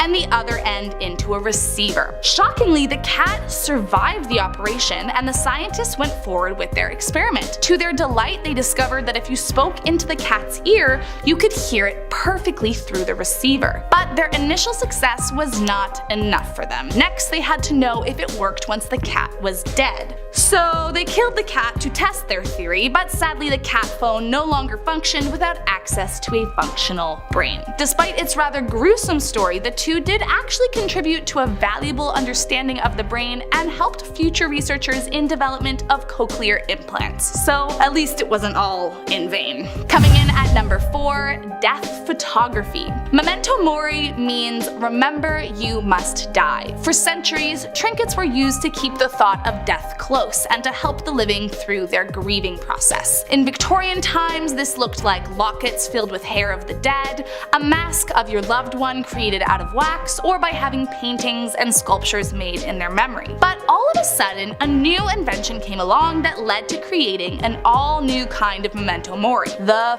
photograph. As its popularity increased, the price of having your photo taken was all of a sudden cheaper than a portrait, and many began using this new technology to keep the the essence of their loved ones preserved forever. Next thing you know, families are getting photos taken with their dead family members, and for many it was even the first time getting a photo taken. The dead were sometimes propped up to look alive, while other times eyeballs were painted on after it developed to give them a more lifelike look. The pictures would be hung in the house just like any normal family portrait and served as a reminder to the family of the ones they lost. Thankfully, the practice went out of style as healthcare began to improve and less people were dying so young. Coming in at number 3, gibbeting. During medieval times, the practice of execution was really just an average Tuesday afternoon, and even darker was that it was pretty common practice for criminals to be left on the gallows after they were hanged, as sort of a warning sign to the others in the town. But another form of torturous death they made criminals endure was called gibbeting. The ancient practice consisted of humiliating and hanging a criminal from a large post, but unlike being hanged, the convict was stuffed inside a small cage that was left dangling in the air. The victim would be put in the cage completely alive and essentially left to rot, while people of the town gathered round to witness the spectacle, often even torturing the criminal in their own ways. Eventually, after starvation, cold, and muscle atrophy, they would die and their rotting bodies would be left inside the hanging cage for weeks, sometimes even years, until nothing but their skeletons remained inside. Eventually, the practice was outlawed by the mid-1800s, but some say that if you walk past an old gibbeting cage, you can still hear the screams of the soul who died inside. Coming in at number 2, chats with a severed head. In the early 1900s, a French physician named Gabriel Boudieu was interested in exploring the connection between mind, brain, and body. So in 1905, when the execution of Henri Languille was announced, he rushed to the guillotine to study the aftermath. Boudieu claimed that after the guillotine dropped and the head fell to the ground,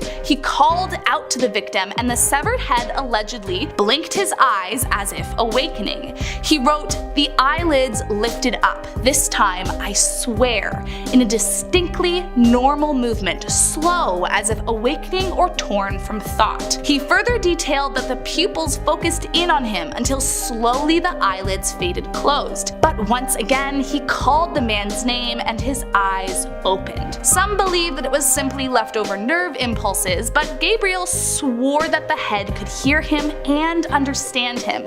He said he felt something looking into his eyes and knew it wasn't just a coincidence. And last up today, the Leningrad famine. For 872 days, the people of Leningrad suffered one of the most destructive military blockades in history. In just a little less than 3 years, the population dropped from 2.5 million to just 800,000. In September of 1941, they were bombarded by the Axis powers and cut off from the outside world, receiving no wood, no gas, no coal, and no food. And it only got worse once winter hit. Soon they were trying to stay alive with no food in -40-degree temperatures, and so many resorted to burning their possessions just to evade death one more day. But as time went on, it only got darker and darker. People would leave their homes and never return. At first, many assumed they died in the cold, but suddenly it was happening more and more frequently. It didn't take too long to draw a connection to the mysterious disappearances, as the next day there would magically be meat available at the market, usually labeled as horse or dog. Soon after, people began killing firsthand, just to feed themselves, and some were even driven to kill their own families just to survive. Officially, there are 2,000 recorded cases of eating human flesh, but it's believed to be much higher. All the while, of course, the elite hoarded food that came into the city via the lakes and never once went hungry. There are journal recordings from the same time about eating goose and caviar at a party while the commoners froze to death in the streets. Number 10. Poison. Somebody literally poisoned the water hole this time around. The Prohibition era was a time where there were restrictions placed on the consumption of alcohol, which was done so with a ban being placed on the production, importation, transportation, another Asian, you name it. Anything that has to do with alcohol, no go. This was all banned by the US government from 1920 to 1933. It's a long time with their twisted teas. Now, of course, this ban certainly did not stop people from producing or consuming alcohol, obviously. It was just done so in sneakier ways, right? Come in my basement, I got some, yeah, drink this, I don't know, whatever. The black market for alcohol was booming as people began to drink redistilled industrial alcohol instead of what they were getting before, which, I mean, as I said it, I'm like, this doesn't sound nice, does it? I'm not thirsty saying this out loud. This is all pretty well known, but one super sketchy thing is not. Something that the government agencies did to curb the black market sales of alcohol. It was, they literally poisoned the industrial alcohol that was being repurposed for drinking. Like, that's, yeah. And not just poison in a way where the consumer would get sick, which is already horrendous enough, but they poisoned the alcohol with lethal chemicals. It is thought that by the time the prohibition ended, at least 10,000 people died from this alone. This event is still one of the strangest and deadliest decisions made by government officials. Cut to today, well, more and more things are now legal, so a little different in these 20s. Number 9, the man in the green hat. Congress had their own personal bootlegger. How nice must that have been? He was known as the man in the green hat. His name was George L. Cassidy. This was probably the weirdest job in history. It's up there. Cassiday's 9 to 5 was to walk through the halls of Congress, making up to 30 deliveries of illegal booze every single day. All the while, Capitol Police just watched. Yeah, he could come and go at any time, and over 5 years, he supplied bottles of whiskey, moonshine, scotch, bourbon, gin, you name it. He'd carry all of this in a briefcase. Yeah, so he couldn't have looked more official with his hat and his briefcase. He's going to work. This guy's 9 to 5. He's busy. His politician friends eventually got him his own room, his own office to work out of in the House office building. In 1925, he was sadly arrested while ferreting 6 quarts of whiskey to a House member. He had with him that day a light green hat on, and from then on, he's been referred to as the man in the green hat. Yeah, he was busted. He was busted that sad day. Damn. Don't snitch. Somebody definitely snitched on him, eh?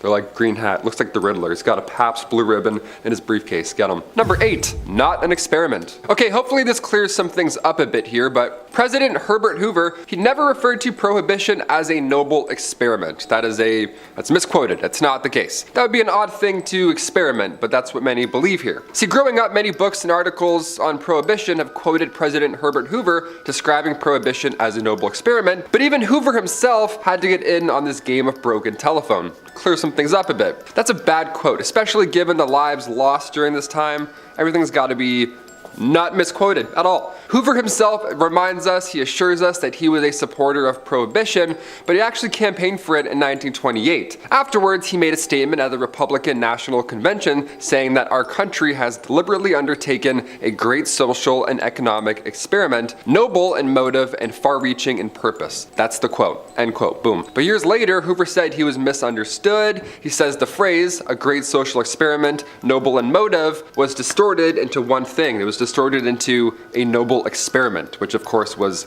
not at all what he said or not at all what it was. So quit spreading those lies, all right? Let's end this 1928 mix-up once and for all. 100 years later, we're like, oh, sorry. Number 7, World War I. When the United States entered World War I in 1917, prohibition hadn't taken off quite yet. It was close, but still a few things to sign. What really turned the tides were experts coming out and arguing that the barley being used to brew beer could actually be made into bread to feed American soldiers. And then from that point on, I mean, it's kind of hard to argue that, right? You're like, well, okay, fine then. The war actually allowed some individuals to paint America's German brewing industry as a threat. Yeah, that massive industry. They're like, what are these guys doing? Politicians would label Pabst and Miller as treacherous and menacing, saying there's German enemies right here at home. Yeah, German enemies, and they come in 6-packs. Heads up. Number 6, not every state. We see this now, being a Canadian, at least I see this. We're seeing certain things become legal all of a sudden, and it's weird, especially when just a few hours south from where I am right now, there are thousands and thousands of people being incarcerated for having something that at the same time is legal or decriminalized up here. You know what I'm saying? You get what I'm saying. It's odd, but we saw this happen in prohibition as well. Many governors at the time refused to throw any money towards enforcing or policing the alcohol ban. Maryland, for example. Okay, Maryland never even enacted an enforcement code in the first place and eventually earned a reputation as the most stubbornly anti-prohibition states in the Union. It's not bad, it's pretty cool. New York followed and repealed its measures in 1923, and then slowly but surely, it all went away. Therefore, cheers. Nice. That first state was like, you know what? No. Number 5, Al Capone's brother. Oh man, sometimes siblings can be the exact same. My brother and I were practically the same person. We love all the same things, same hobbies, same parents, weirdly enough. What a coincidence is that? Al Capone and his brother? Not so close, it seems. A little different. I don't know. On paper, historically, they went like this. Al Capone's oldest brother was a prohibition enforcement agent. Yeah, take that in. Al built a criminal empire built on illegal liquor in Chicago in the 1920s, and Vincenzo, the eldest of the 6 Capone brothers, he had changed his name to Richard Joseph Hart to hide his identity, and after working at the circus for a bit, because why not, Vincenzo settled in Homer, Nebraska in 1922, but eventually he became a special officer, and eventually he was assigned to investigate bootlegging. He's like, do I have to? Come on. After he lost his badge on suspicion of theft, Vincenzo reunited with the Capone family in 1940. He met up with Al again in Miami and started to get in on that family cash, finally. Number 4, the boring 20s. When we think of the roaring 20s, we think champagne everywhere, funny music, people dancing like this, good times, whatever. It wasn't always like that, alright? This wasn't the Great Gatsby, this was the 1920s. And according to a study conducted by Boston University economists in the early 1990s, alcohol consumption actually fell by 70% during the early years of Prohibition. The levels jumped significantly in the late 20s, sure, but even so, they remained 30% lower than their pre-Prohibition levels for years after the 21st Amendment was passed. So it took some time. For people to, get used to it again, if I can say that. Number 3, still going. So I was talking about how some places, some states, they didn't enforce this experiment while others did. Well, again, even today, some are still on board and some are still in the 1920s, it seems. The fun 20s. Some states maintained a ban on alcohol within their own borders. Even today, they still do it. Yeah, not a fun place to go. Kansas and Oklahoma remained dry until 1948 and 1959, and Mississippi remained alcohol-free until 1966. That's 33 years after the passing of the 21st Amendment. Like, guy, can we click refresh? There's some new things going on behind the scenes. I'd love a beverage, please. It's been 33 years. I'm so thirsty. To this day, 10 states still contain counties where alcohol sales are still prohibited. Yeah, go find them and click the no tip option. And be like, here you go. Cheers. No receipt for me. I'm good. Number 2, new wine. Okay, fine. You want to ban alcohol? Well, we'll just make it ourselves. We'll use our own feet and stomp on some grapes. I know you do that at some point, so yeah, I'm onto something here. A great amount of low-key small distilleries and breweries continued to operate in secret during Prohibition. But if you weren't operating in the shadows, you had to either shut your doors or find new uses for these massive factories. For example, Busch, they refitted their breweries to make ice cream. And Coors, they went down the pottery and ceramics route. Yeah, can I get a tall boy of mint chocolate? Nice, thanks. Tip option for sure on that one. 2 scoops? Of course. Now I want chocolate, damn. And finally, number 1, Grandpa's medicine. Okay, we'll end on this one. The Volstead Act had a few hidden gems in it, okay? You gotta read very closely. There were some exceptions to the ban on distributing alcohol. Like today, we have medicinal purposes for everything. First, of course, right? The same for alcohol. Oh, alcohol helps my anxiety. Thank you so much. Sacramental wine was still permitted for religious purposes, and drugstores were allowed to sell medicinal whiskey to treat toothaches and the flu. So you already know hundreds of people just randomly showed up, lied about their tooth hurting just to get their drink on. 1 pint of hard liquor every 3 days. Plan accordingly. There you go, good luck. Pick one movie and then just go for it, I guess. Take 3 ounces every hour until stimulated. Got it. Say no more, doc. Thank you. Many speakeasies eventually started to disguise themselves as pharmacies. Meanwhile, actual pharmacies were lost in the dust. Some poor fellow's like, no, my tooth actually hurts, bro. I swear it actually hurts. I'm not like one of those guys. Or am I?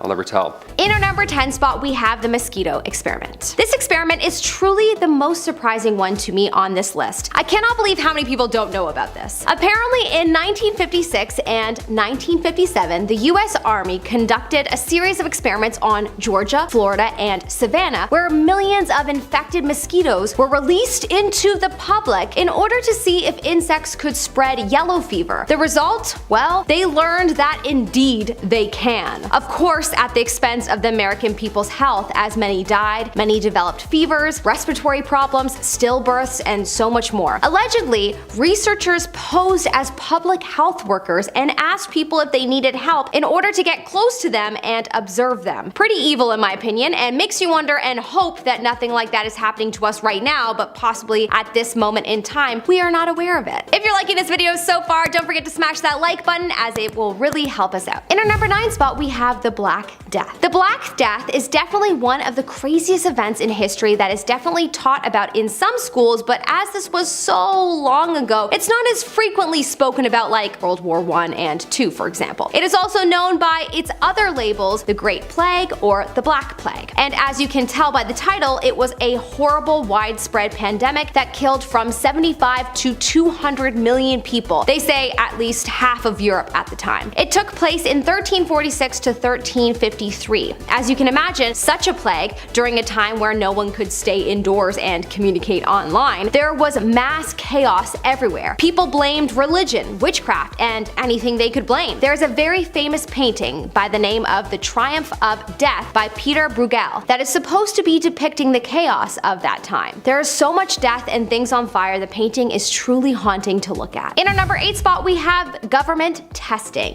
In 1954, the US government performed a series of nuclear tests in the Pacific Ocean called Castle Bravo, and the explosion occurred a little too close to the Marshall Islands, and it heavily impacted the people there. The Marshallese people had radiation poisoning, beta burns, and of course, as you can imagine, many developed cancer. After this event, the US created a new project called Project 4.1, where they examined and studied the after effects of the explosion on the Marshallese people, and many wondered, was the explosion perhaps on purpose so that the US could study the effects on these people? Now that would be a truly horrific thing if proven to be true, not that anyone would ever be able to find that out, but regardless, why don't more people know about this very serious event in history? I bet you the Marshallese people are still dealing with after effects. In our number 7 spot, we have the Nanking Massacre. The Nanking Massacre took place in 1937 to 1938, and even though it was only 1 year, a significant amount of damage was done. This was a time when the Japanese Imperial Army invaded Nanjing, China, and a series of killings and many other brutal forms of torture took place. It has been estimated that over 300,000 died, and the women were ordered to do unspeakable things to their offspring. It's quite horrific, so I cannot go into detail, otherwise YouTube will censor the video, but it's wild to me that not many know about this horrible event in history. In our number 6 spot, we have the Great Leap Forward. In Canada, we are taught a little bit about world history and then our own Canadian history, but I was never taught about this catastrophe, so I thought I would include it in this list. If you were taught this, then that's good, because this is definitely an event that everyone needs to know about. Between 1958 to 1962, a policy was put in place implemented by Mao Zedong, who was the chairman of the Communist Party in China, and this policy led to the death of up to 45 million people. How was this policy even implemented? Well, under the disguise of distributing the wealth and making everyone equal as a sort of utopian paradise, so that their country could surpass their competitors. But this quickly turned into people not being given food, which led to a projected 25 million dying of starvation, and when incentives to work were removed, violence was used to motivate people. Oh, and did I mention that food was only given to those that followed the party's every order? Pretty horrific and crazy to think that my mom and dad were alive when this happened. It was not that long ago. In our number 5 spot, we have the Taiping Rebellion. The Taiping Rebellion, also known as the Taiping Civil War in 1850, was a massive civil war that took place in China. The French, British, and American mercenaries were all involved. The country had suffered some major disasters, natural and economic, before the rebellion began, so as you can imagine, they were quite vulnerable. Also, apparently the Europeans brought an opium addiction to China. At the time, the Qing dynasty ruled China, and during this period, in comes a man named Hong Zhuang, who claimed to be the younger brother of Jesus Christ. This war lasted till August of 1871. It is known as one of the bloodiest civil wars in history, killing 20 million people. In our number 4 spot, we have 2 heads. This is one of the most evil things on this list, and for anyone that likes dogs, this one may break your heart. This was a Russian scientist in the 50s by the name of Vladimir Demikhov, and he ended up being being the founder of human organ transplants, which arguably is one of the greatest discoveries in the last 100 years. The amount of lives this discovery has saved is probably unfathomable. So to think that before this discovery, the same doctor was performing head transplants on dogs for fun for 5 years, it's just so hard to believe. In our number 3 spot, we have amusement park deaths. A lot of people don't realize this, but many amusement parks around the world have had tragedies. Ironically, because these are places you would hope to go to feel joy, not sadness. Lake Shawnee Amusement Park is one example of a park that experienced one too many tragedies. The park was located in West Virginia from 1926 to 1966, and it had quite a few deaths on its hands while it was active. People believe that the land was cursed though, because before the park opened in 1783, many young European settlers were killed on the grounds by the natives in that area because the grounds were already a sacred burial area for them before the new settlers took over the land. People believe that all of the bloodshed left a mark on the energy of the area, and that is why the park never had a chance. In our number 2 spot, we have the Soviet deaths. Here we have yet another event where the government has put policies into place under the cause of making the country more economically and socially competitive, but yet the people suffer tremendously because of it. From 1917 to 1953, under the Soviet Union, approximately 49 million Russians died from a combination of revolution, starvation, and the forced resettlement, similar to the Great Leap Forward policy. Apparently, this initiative was due to one man, Joseph Stalin. It has been said that this desire to build a new and better country at any cost and to keep his power is the direct reason for all of these deaths. In our number 1 spot, we have the Mongolian conquests. This is something people certainly know a little bit about, but perhaps not the extent of it. Certainly those of us in North America are not taught much, but that's probably because it didn't take place here and there's just so much history to learn. The Mongol Empire was one of the largest in the world, covering 16% of the earth at one point. It was run by Genghis Khan, a man who is said to have more blood on his hands than anyone in history. Approximately 60 million died under his ruling, and also many women were severely harmed during this time by the men, and it is said that Genghis Khan alone may have reproduced a ton of children, as people say that he had about 500 secondary wives.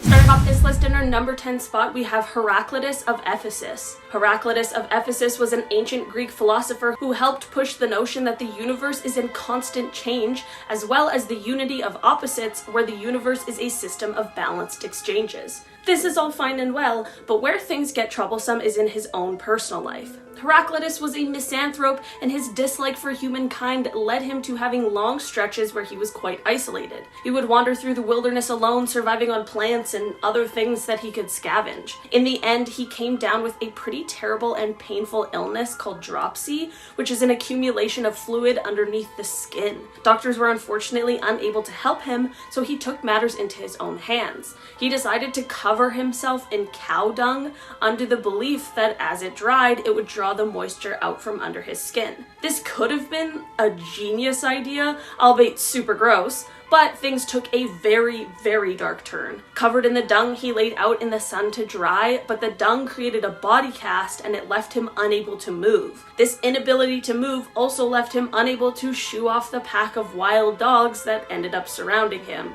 So, unfortunately, he was eaten alive. I guess I can understand why this one may have just been left out of history class. In our number 9 spot today, we have Kurt Gödel. The Austrian-American philosopher and mathematician Kurt Gödel lived from 1906 to 1978, and he made quite a name for himself. Being compared to the likes of Aristotle and Einstein, he is best known for his incompleteness theorem, which was a very significant mathematical result. He was obviously very successful and found himself teaching and educating a younger generation, but similar to who we just talked about, his personal life is where things got quite dark. When he was 6 years old, he had a case of rheumatic fever, which left him quite ill for the rest of his childhood. This led him to first being pretty preoccupied with his health, and unfortunately this turned into hypochondria, which then led him down a path of complete paranoia. He ended up having an irrational fear of getting poisoned, so to avoid this he would only eat food that had been prepared by his wife, who also had to taste it beforehand. Sadly, his wife was hospitalized in 1977 for 6 months,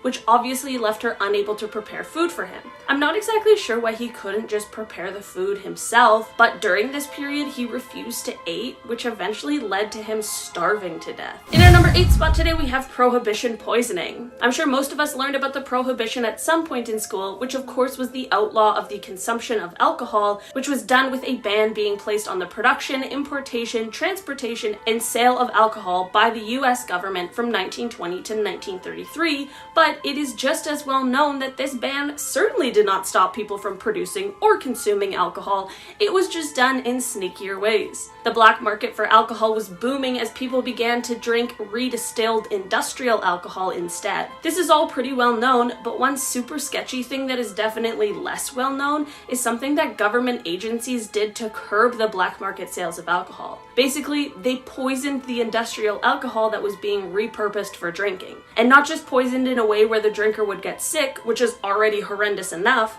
but they poisoned the alcohol with lethal chemicals. It is thought that by the time the prohibition ended, at least 10,000 people died from this. This event is still one of the strangest and deadliest decisions made by government officials. In our number 7 spot today, we have King Charles VI. King Charles VI started off his reign by being very well loved and respected, but as time went on, over his 4 decades of ruling, he ended up being known as Charles the Mad. His erratic behavior had him hacking up nights, imagining that he was St. George, and he would also have bouts of amnesia where he would be able to recognize some people, but not his wife and children. This is all very strange and of course quite sad, as he was very obviously exhibiting signs of extreme mental illness. But one of the strangest symptoms was him believing that he was made of glass. He was terribly frightened of falling or being jostled too hard, and he would actually insert iron rods into his clothing to try and keep from shattering. But then he would also apparently run wild at top speeds throughout the halls of the castle or the streets, which would obviously mean he was totally abandoning his fear of fragility. It apparently got so bad that he had to be held inside with the entrances bricked up. Sadly, he continued on this path until he passed away in 1422. In our number 6 spot today, we have the sticky bomb. Okay, so this one is less of an event and more of just a historical invention that absolutely should not have existed, and that is the sticky bomb. After the British hurriedly evacuated France in 1940, they were facing the threat of German invasion and had to come up with some weapons that could be used against tanks. Thus, the sticky grenade or sticky bomb was born. It was formerly called the anti-tank hand grenade number 74, and basically the design was that there was a metal outer shell that covered a bomb coated in adhesive. The idea was to have the user pull a pin to remove the metal casing, where they could then run up to a tank, use the sticky adhesive to stick it to the tank, activate the 5-second fuse, and get the heck out of there, or you could just throw it and hope it stuck. Well, there's a few problems with this design. The first one being that I'm sure all of us can understand, the adhesive didn't want to stick to anything dusty or wet or muddy, which are all things that happen to be common to tanks. You know what they did like to stick to though? Human skin. Unfortunately, this invention could prove much more detrimental to the person who was attempting to use it. Despite these very obvious and dangerous flaws, it was still used by a few different armed forces, but I don't think anyone has used it in recent history, which is truthfully for the best. In our number 5 spot today, we have Bikini Island. Bikini Island is located within the Marshall Islands, and it once was the home of around 170 islanders. In 1940, the US president at the time, Harry Truman, ordered that the military test their nuclear weapons in the case of a future where they would be deemed necessary, since World War II had just ended and people were of course feeling very concerned about what the future would hold. Since Bikini was located in a place where ships and planes didn't normally travel very close to, unfortunately it was the spot chosen for this testing site. The residents of the island were asked to vacate for the good of all mankind and to end all world wars, to which they of course obliged, under the impression that they would one day be able to move back. After this, the testing began, and in 1954, the US military detonated Castle Bravo, which is one of the most powerful weapons at 15 megatons. There were 22 other weapons that were detonated on this island as well, so it's safe to say that this place got a ton of nuclear activity, which left it with extremely high levels of radiation. This left residents unable to return for much longer than anticipated,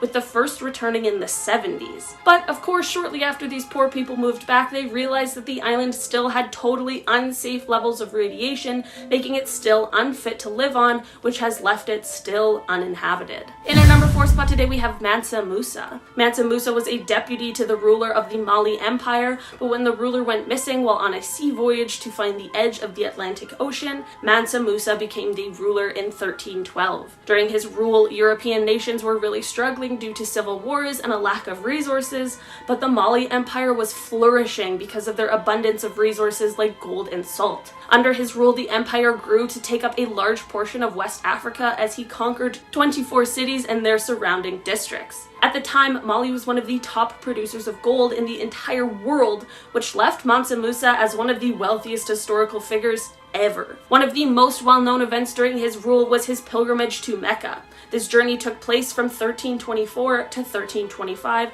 and it spanned an estimated 4,000 miles, and it was the first time people outside of the empire saw just how wealthy he was. He traveled with 60,000 of his men, all wearing Persian silk, along with 12,000 slaves who each carried 4 pounds of gold bars, and he brought heralds who had golden staffs, along with a bunch of camels and horses. This pilgrimage had a profound effect on Egypt as this huge group of people passed through. From the markets in Cairo to the royals to the impoverished people that crossed their path, Musa left Cairo littered with so much gold that it depreciated the value of the metal in Egypt, and it took decades for them to recover. That was kind of just a whole mess. But like, we talk about like Napoleon and Alexander the Great and all the things that they did, and I've literally never heard of this guy before. And he's like one of the best conquerors, most successful conquerors of all time.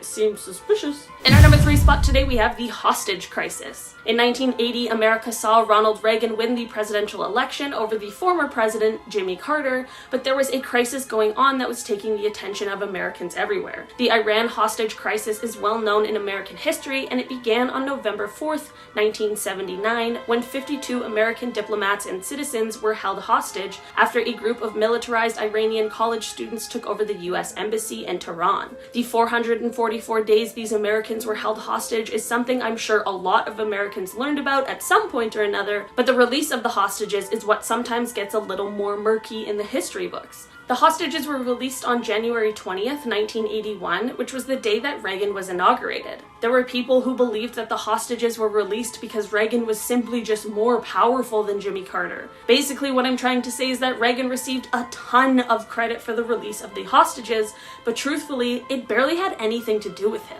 The Carter administration had been attempting to negotiate with them for months, but they hated Carter because he had provided aid to the former monarch of Iran and had also failed an attempt to rescue the hostages before. So while they certainly were released on Inauguration Day, it had way less to do with Ronald Reagan and way more to do with them just absolutely hating Jimmy Carter. In our number 2 spot today, we have internment camps. This is something that might be more well known than I think it is, but in my Canadian education, it wasn't something we talked about at all, which is kind of shocking. During World War II, President Franklin Roosevelt signed Executive Order 9066, which would cause 117,000 Japanese Americans to have to give up their homes, jobs, and businesses and move to internment camps.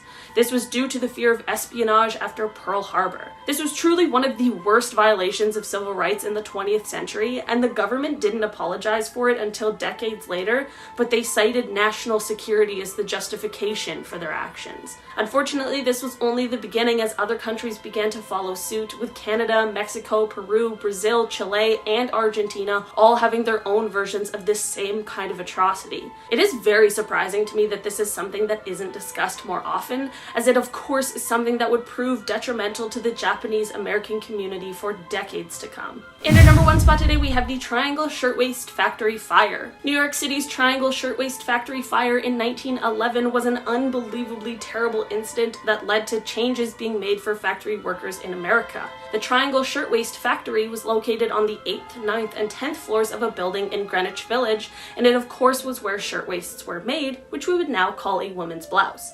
I call this place a factory, but it was definitely more like a sweatshop, and the employees were mostly comprised of young women. So, like I mentioned before, in 1911 there was unfortunately a fire that broke out on the 8th floor, and because of the cramped and unsafe working conditions, the fire ended up claiming the lives of 146 people that day, which is absolutely horrible. After more details came out about the incident and how the terrible working conditions were mostly to blame for the amount of lives that were lost, protests broke out all around the city. people began demanding better for the women who had to work in these kinds of places. Like, just as an example, the doors to the stairwells and exits were locked so that employees couldn't take unauthorized breaks. How unbelievable is that? And the worst part is that the owners of the company, who were largely responsible for what happened that day, basically got off scot-free. If you want to know more about this fateful day, the amazing podcast My Favorite Murder by Georgia Hardstark and Karen Kilgariff has an episode that does a wonderful job covering it. The episode is number 189, entitled What Wonderful Luck. It is crazy, and there's a lot going on. Number 10. The wow signal. In 1977, astronomer Jerry Ellman was researching at The Ohio State University when an incredible and unexplainable radio signal was detected using the school's Big Ear telescope. In those days, information was run through what was called an IBM 1130 mainframe computer before being printed on paper and then studied by hand. Upon reviewing the findings, Jerry came across something he had never seen before. There, in a vertical column, was the sequence 6EQUJ5. Jerry was amazed and immediately circled the sequence and wrote "wow" right beside it. Hence the name. The signal they picked up had come from nearly 220 million light years away, and there was no explanation as to how or why a radio signal could be detected from that distance. It immediately became a sensation in both the science community and the rest of the world, and was used to support the search for alien life in the universe. Jerry himself says he's convinced that it certainly has the potential to be the first signal from extraterrestrial intelligence, and I agree. Number 9. Einstein's last words.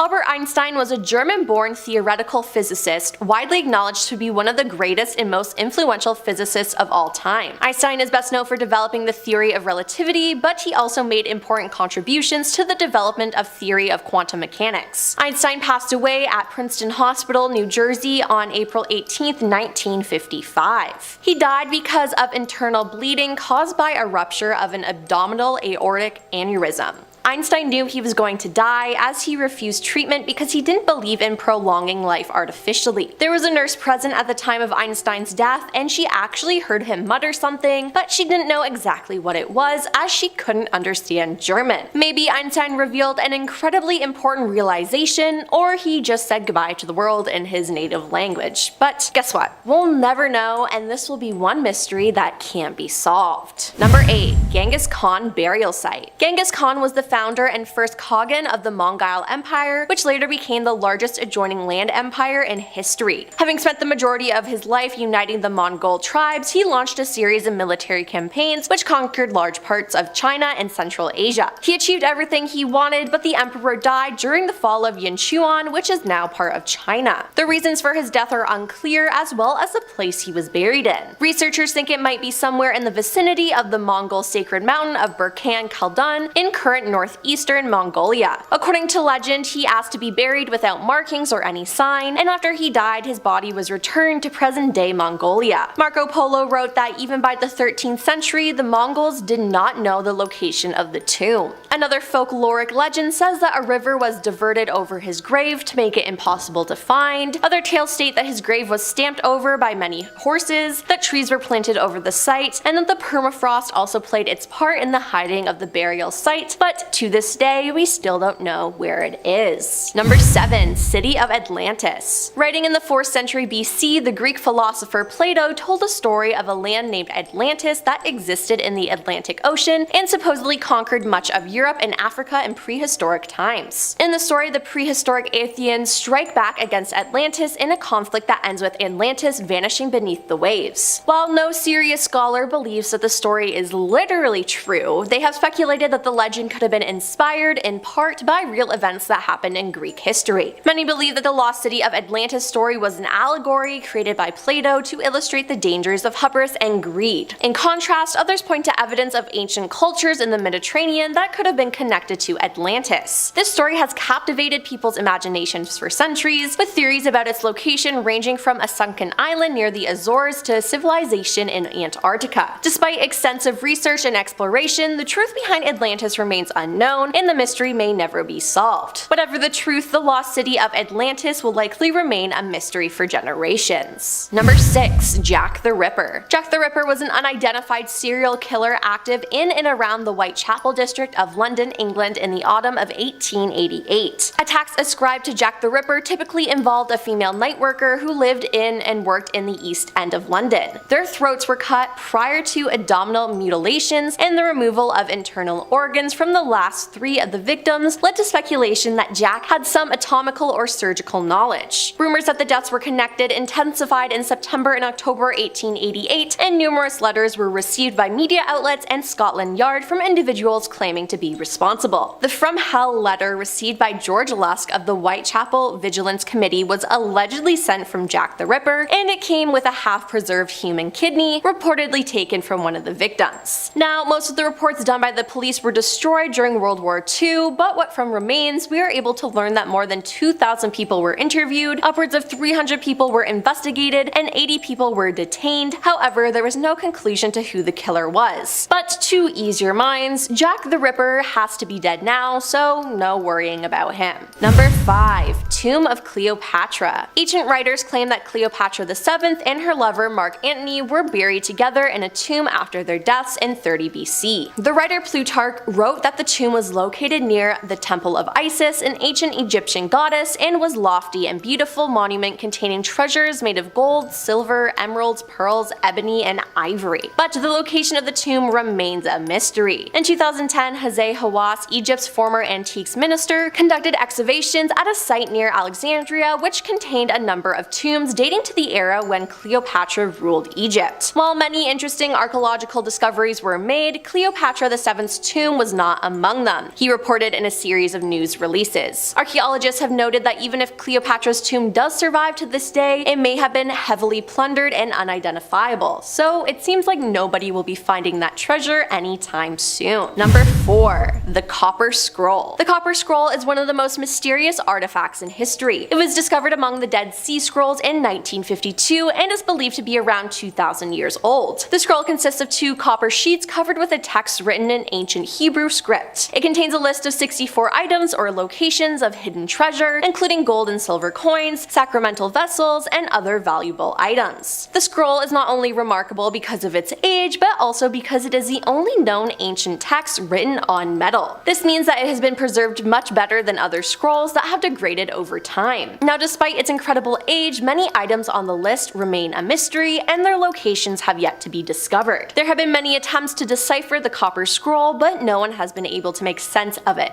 Yet. Some experts believe that the scroll could provide valuable information about the history of Jewish people in the region at the time, while others think it's simply a hoax. Whatever the case, the Copper Scroll remains one of history's greatest mysteries. Number 3. Julius Caesar's son. One of the most enduring mysteries of the Roman Empire surrounds the existence of Julius Caesar's son. Some sources claim that he was adopted by Julius Caesar and named Caesarion, while others allege that he was the illegitimate child of the Roman leader and Cleopatra. Regardless of which version of the story is authentic, there's no denying that the case of Caesarion has yet to be solved. The only evidence of his existence comes from ancient texts, which refer to him as both as an adopted son of Caesar and an illegitimate child of Cleopatra. However, none of these texts can be verified, leaving its true origin unknown. It's also unclear what became of him after Julius Caesar's assassination in 44 BC, leaving some historians to speculate that he may have had his life ended or gone into hiding. While the mystery of Caesarion may never be solved, it does make for an exciting tale to contemplate. Did he exist? What became of him? Was he ever genuinely recognized as Julius Caesar's son? These questions remain unanswered, but perhaps the truth about Caesarion will come to light one day. Number 2. The Sumerians. The Sumer are the earliest known civilization that was located in the historical region of southern Mesopotamia, aka current Iraq. Sumerians were the first to use a written language, they invented a number system, the first wheeled vehicles, sun-dried bricks, and irrigation location for farming, but historians are not completely sure where they came from. They had an isolated language, meaning that it was not related to surrounding languages, so that makes it difficult to trace their journey. They suggest that the Sumerians may have come from North Africa, while according to some other data, they might have originated in Caucasus. There are even more theories, and it just shows how mysterious the origins of the people who created the first human civilization are. And coming in at number 1 is the Money Pit. The Oak Island Money Pit is a mysterious site on Nova Scotia's Oak Island that has been rumored to contain buried treasure. The legend of the Money Pit dates back to 1795, when 3 boys discovered a depression on the island and found a layer of flagstones beneath. What began as an innocent exploration quickly became a massive treasure hunt, with hundreds of searchers excavating the island for over 200 years. The Money Pit has been dug down more than 200 feet, but many believe that the treasure lies much more deep, like as deep as 500 feet. As the diggers have gone deeper, they've encountered multiple booby traps, such as flood tunnels and stone plugs designed to protect whatever lies at the bottom. So far, the only artifacts that have been discovered are 2 links of a gold chain and a stone inscribed with the letters VI and C, which some believe stands for Viva Cristo. Despite these discoveries, the mystery of the Money Pit remains unsolved. Many believe it contains a great treasure, while others think it may be a hoax. While hundreds of theories have been proposed, from hidden pirate booty to ancient Native American artifacts, no one knows what lies at the bottom of Oak Island Money Pit, and I'm not sure we ever will. Coming in at number 10, Christopher Columbus didn't discover America. In the United States, kids celebrate Columbus Day, which is a national holiday that falls every second Monday in October.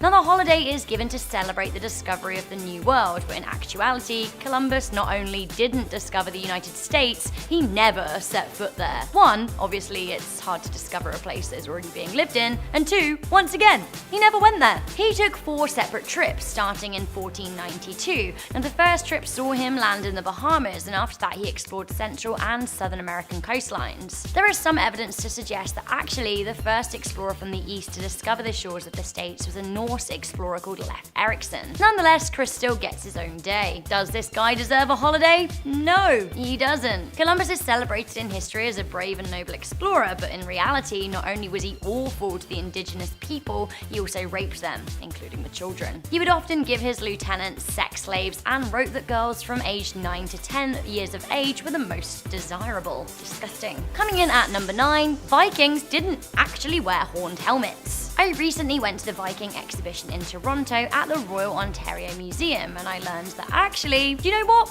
They didn't even wear horned helmets. For some reason, we see stereotypical Vikings as having red beards, long blonde hair, wearing animal skin, and a helmet full of horns. This notion of the classic Viking actually dates back to the 1800s, when Wagner staged the opera Der Ring des Nibelungen. The costume designer Carl Emil Doppler clad the Viking characters in horned helmets to make them look more fearsome. This, coupled with Scandinavian artists' depiction of Vikings wearing the headgear, solidified the notion of horned helmets in people's minds. In actual fact, the only ever Viking era helmet that has been found had a rounded iron cap and a guard around the eyes. Coming into number 8, Iron Maidens didn't exist. I've got tickets to Iron Maiden, baby. Come with me Friday, don't say maybe. I love it. While Iron Maiden might still be going strong, I have to wonder whatever happened to Wheatus. So many people were taught all about how awful the Middle Ages were.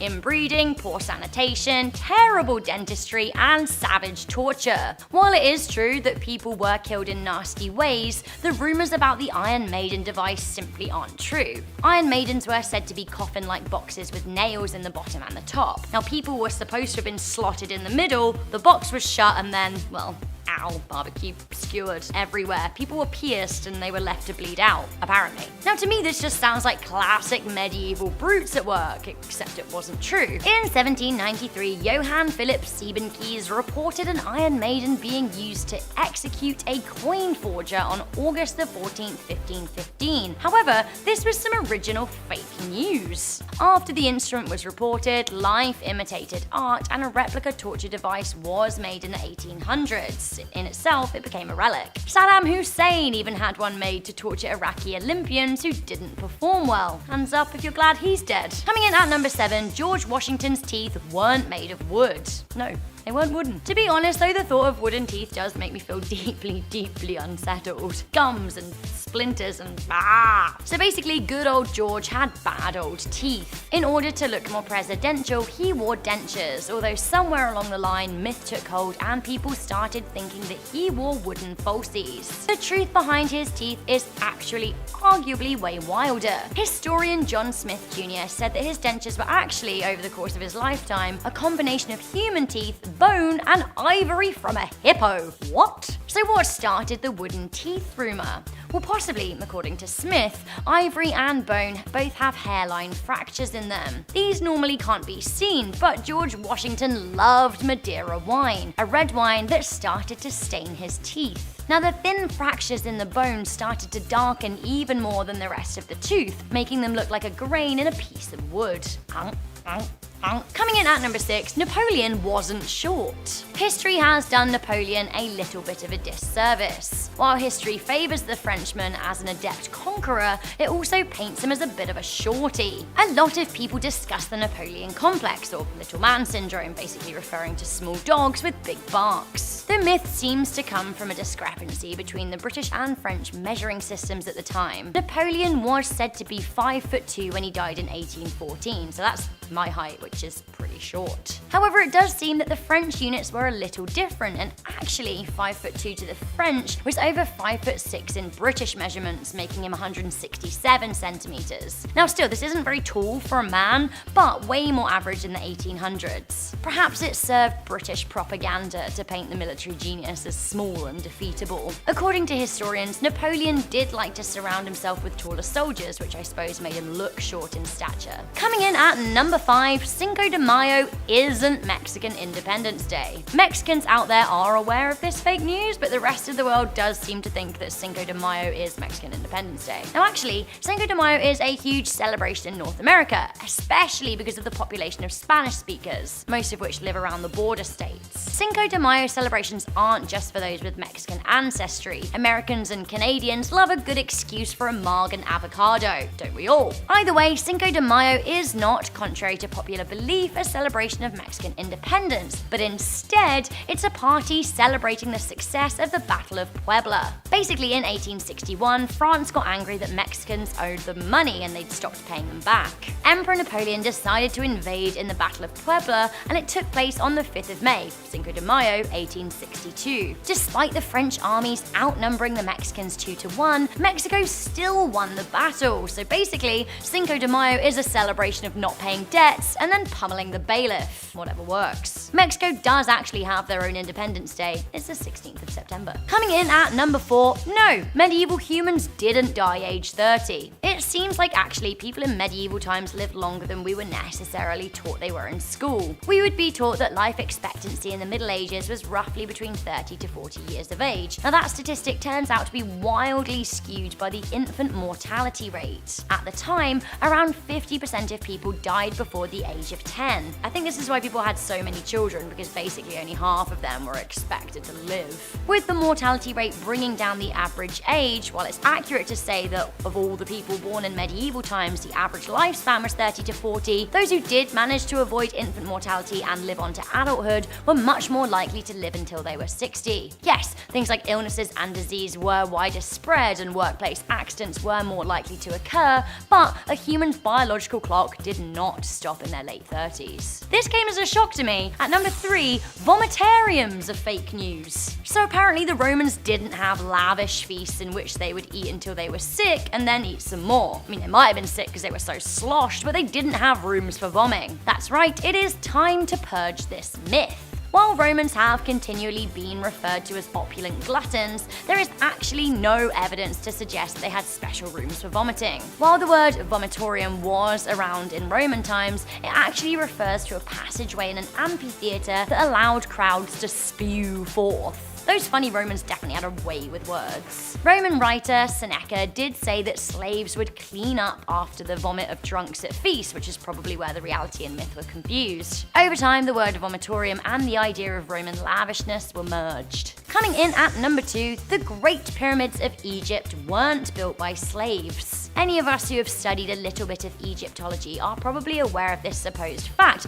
but it turns out that actually, any of us who studied a little bit of Egyptology probably thought that actually the pyramids were built by slaves, but it turns out this might not be fact at all. The idea came from Greek historian Herodotus, who described the pyramid builders as being slaves. Now this idea, according to Egyptologists, has been perpetuated by Hollywood movies, who often paint the slaves as Israelites. In the 1990s, graves were found near the Giza pyramids. They were found to be 9-foot shafts with a dozen preserved bodies in each of them. Alongside the bodies were jars of beer and some wrapped bread to take them into the afterlife. Beer and bread, the ultimate heavenly combo. This honourable burial seems to indicate that those who worked on the pyramids were paid labourers and not slaves who have not been treated with such respect. Egypt's chief modern-day archaeologist said that the men who built the pyramids ate meat and regularly worked in 3-month shifts. Finally, at number 1, one of the biggest myths we're always told, Marie Antoinette never told them to eat cake. I wish this was true because it is such a tone-deaf iconic line from a tone-deaf iconic queen. Sadly, Marie Antoinette never famously instructed the French people to eat cake. Firstly, the line was actually